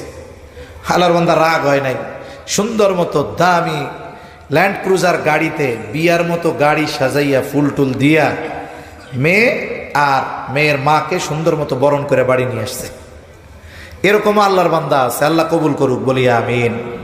মেয়ে হওয়ার পরে যদি কারো চেহারা কালো হয়ে যায়, তাইলে তার ওই জাহেলিয়াতের সময়ের মানুষের সাথে একটা মিল হয়ে যায়। অথচ দুনিয়ার সায়েন্স যা বলে বলুক যে এই কারণে ছেলে হয়, ওই কারণে মেয়ে হয়, সব কারণ বাদ দেন, মূল কারণ হলো আল্লাহ যেটা চায় সেটাই হয়। এটাই আল্লাহ বলেন। আল্লাহ কি বলেন? ইয়াহাবু লিমান ইয়াশাউ ইনাফাও ওয়া ইয়াহাবু লিমান ইয়াশাউ যুকুর আও ইউযাওয়িজুহুম যুকরানা ওয়া ইনাফা ويجعل من يشاء عقيما। আল্লাহ তাআলা বলেন, তিনি যাকে চান তাকে ছেলে দেন, যাকে চান তিনি মেয়ে দেন, যাকে চান তিনি উভয়টাই দেন, আবার যাকে চান তিনি কোনোটাই দেন না। তাহলে ছেলে হওয়া মেয়ে হওয়া না হওয়া সব কিছুর নিয়ন্ত্রণ যার হাতে তিনি কে? আরো জোরে বলেন না কে?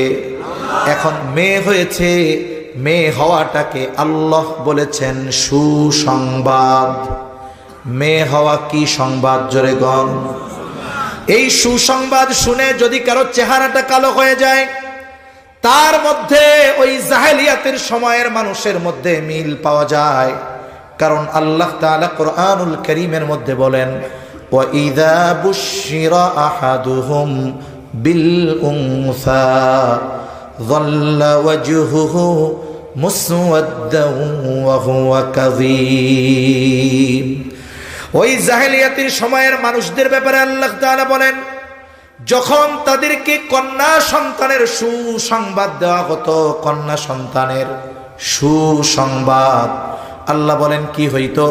এই সংবাদ দেওয়ার পরে দল্লা ওয়াজহুহু, তাদের চেহারাটা অন্ধকারচ্ছন্ন হয়ে যাইত।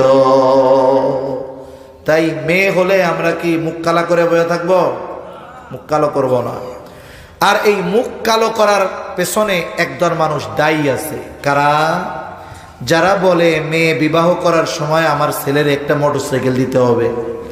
আসেনি যৌতুক আপনাদের এদিকে? জোরে বলেন আছে? ওরা যদি গু খায়, যারা যৌতুক নেয়, ওরা যদি পায়খানা খায়, যেই গোনা হবে তার চাইতে যৌতুক নিলে আরো বেশি গোনা হবে। তার মানে যৌতুক নেওয়ার চাইতে পায়খানা খাওয়া ভালো। ঠিক কিনা বলেন? তাহলে ওয়াদা করেন যে আমার ছেলের বিবাহ দেওয়ার সময় আমি যৌতুক নিব না। যারা বিবাহ করেন নাই, দৃঢ় প্রতিজ্ঞা করেন আমি বিবাহের সময় যৌতুক নিব না। কিন্তু আফসোসের বিষয়, আপনাদের এলাকার কথা শুনি না, অনেক জায়গায় বলে আমাদের এদিকে যে উত্তরবঙ্গে বিবাহ করতে গেলে মেয়ের জন্য মোটরসাইকেল একটা রেডি রাখতে হবে জামাইয়ের দেওয়ার লেগা। আল্লাহ তাআলা এই জঘন্য অভিশাপ থেকে আমাদের হেফাজত করেন বলি আমিন। কথা অনেক লম্বা হয়ে যাইতেছে, শর্ট করে আনতে হবে। তাহলে দোয়া, নেক সন্তান চেয়ে দোয়া করা, এটা সন্তান তারবিয়াতের অন্যতম একটি অংশ। কেন? মুফাসসিরিনে কেরাম বলেন, অভিভাবক মা বাবা যদি সন্তানের জন্য কোনো দোয়া করে, এই দোয়া কখনো বিফলে যায় না। এটা আগে বা পরে কোনো না কোনো সময় ওই দোয়ার প্রভাব সন্তানের জীবনে পরিলক্ষিত হয়। সুবহানাল্লাহ বলেন না? ইব্রাহিম আলাইহিস সালাম দোয়া করছে, আল্লাহ আমারে নেক সন্তান দেন। কি সন্তান দেন? নেক সন্তান। আল্লাহ তাআলা জবাব দিলেন। কি জবাব? ফাবাশশারনাহু বিগুলামিন হালিম। আল্লাহ তাআলা বলেন, আমি তাকে একজন সহনশীল সন্তানের সুসংবাদ দিলাম। সহনশীলতা এমন এক গুণ যার মধ্যে বাকি সব ভালো গুণ পাওয়া যায়। এই সন্তান সহনশীল সন্তান। সন্তান যখন বাবার সাথে চলার উপযুক্ত হয়েছে, আল্লাহ তাআলা ইব্রাহিম আলাইহিস সালামকে স্বপ্ন দেখাইলেন যে তিনি তার সন্তান ইসমাইল আলাইহিস সালামকে জবাই করতেছেন। পয়গম্বর আলাইহিমুস সালামের স্বপ্ন হলো ওহী। ইব্রাহিম আলাইহিস সালাম এই স্বপ্ন বা আল্লাহর আদেশ বাস্তবায়ন করবেন, কিন্তু এর আগে তিনি সন্তানের মনোভাবটা একটু পরীক্ষা করতে চাইলেন। এবার তিনি সন্তানের কাছে গিয়ে বললেন, হে আমার বৎস, ইন্নী আরা ফিল মানামি আন্নী আযবাহুকা ফানজুর মাযা তারা। আমি তো স্বপ্নে দেখেছি যে আমি তোমারে জবাই করতেছি, এই ব্যাপারে তুমি কি বলো? পয়গম্বরের ছেলে পয়গম্বর হবে, সে যতই ছোট হোক, সে জানে যে আমার বাবা যে স্বপ্নে দেখেছে এই স্বপ্ন সাধারণ স্বপ্ন নয়, এটা হলো ওহী। আর বলেন তো ওহী এটা কার আদেশ? আরো জোরে বলেন কার? তার মানে ইসমাইল আলাইহিস সালামকে জবাই করার আদেশ দিয়েছে আল্লাহ। এখন ইসমাইল আলাইহিস সালামের মতামত জানতে চাইছে।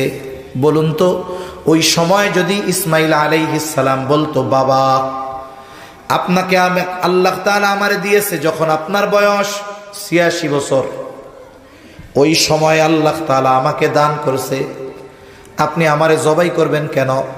আল্লাহ তাআলার কাছে একটু বলেন এই আদেশটা পাল্টাইয়া আর একটা আদেশ দেওয়ার জন্য আমারে আপনি জবাই করেন না। কি মনে হয় আপনাদের ইসমাইল আলাইহিস সালাম যদি এই কথা বলতো তাইলে মনে হয় ইব্রাহিম আলাইহিস সালাম ছেলেরে আর জবাই করার চেষ্টা করতো না, বাদ দিয়া দিত জবাই করা। কারণ জবাইয়ের আদেশ কার? সন্তান যা বলে বলুক, উনি ওই আদেশ বাস্তবায়ন করতেন, এটাই মূল কথা। তো উনি মূলত চাইছেন ছেলের মতামত জানার ইচ্ছা নয়, বরং ছেলের মনে কি আছে, মনোভাবটা কি, এটা বোঝার জন্য। ছেলেও তো ওই রকম। আল্লাহ কি বলছিলেন? ছেলেটা হইল হালিম। এই সহনশীল সন্তান আপনারে দিছি, এটা কেমন সহনশীল? ইব্রাহিম আলাইহিস সালাম একটু পরীক্ষা নিতে চাইলেন, ছেলেও হালিমের মতো জবাব দিছে। কি জবাব? ইয়া আবাতি ফাআল মা তু'মার সাতাজিদুনি ইনশাআল্লাহু মিনাস সাবিরিন।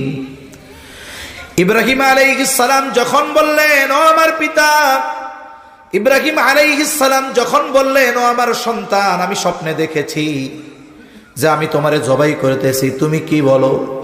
ইসমাইল আলাইহিস সালামের জবাব, ও আমার পিতা, আল্লাহ আপনাকে যেটা আদেশ করেছেন আপনি সেটাই করেন।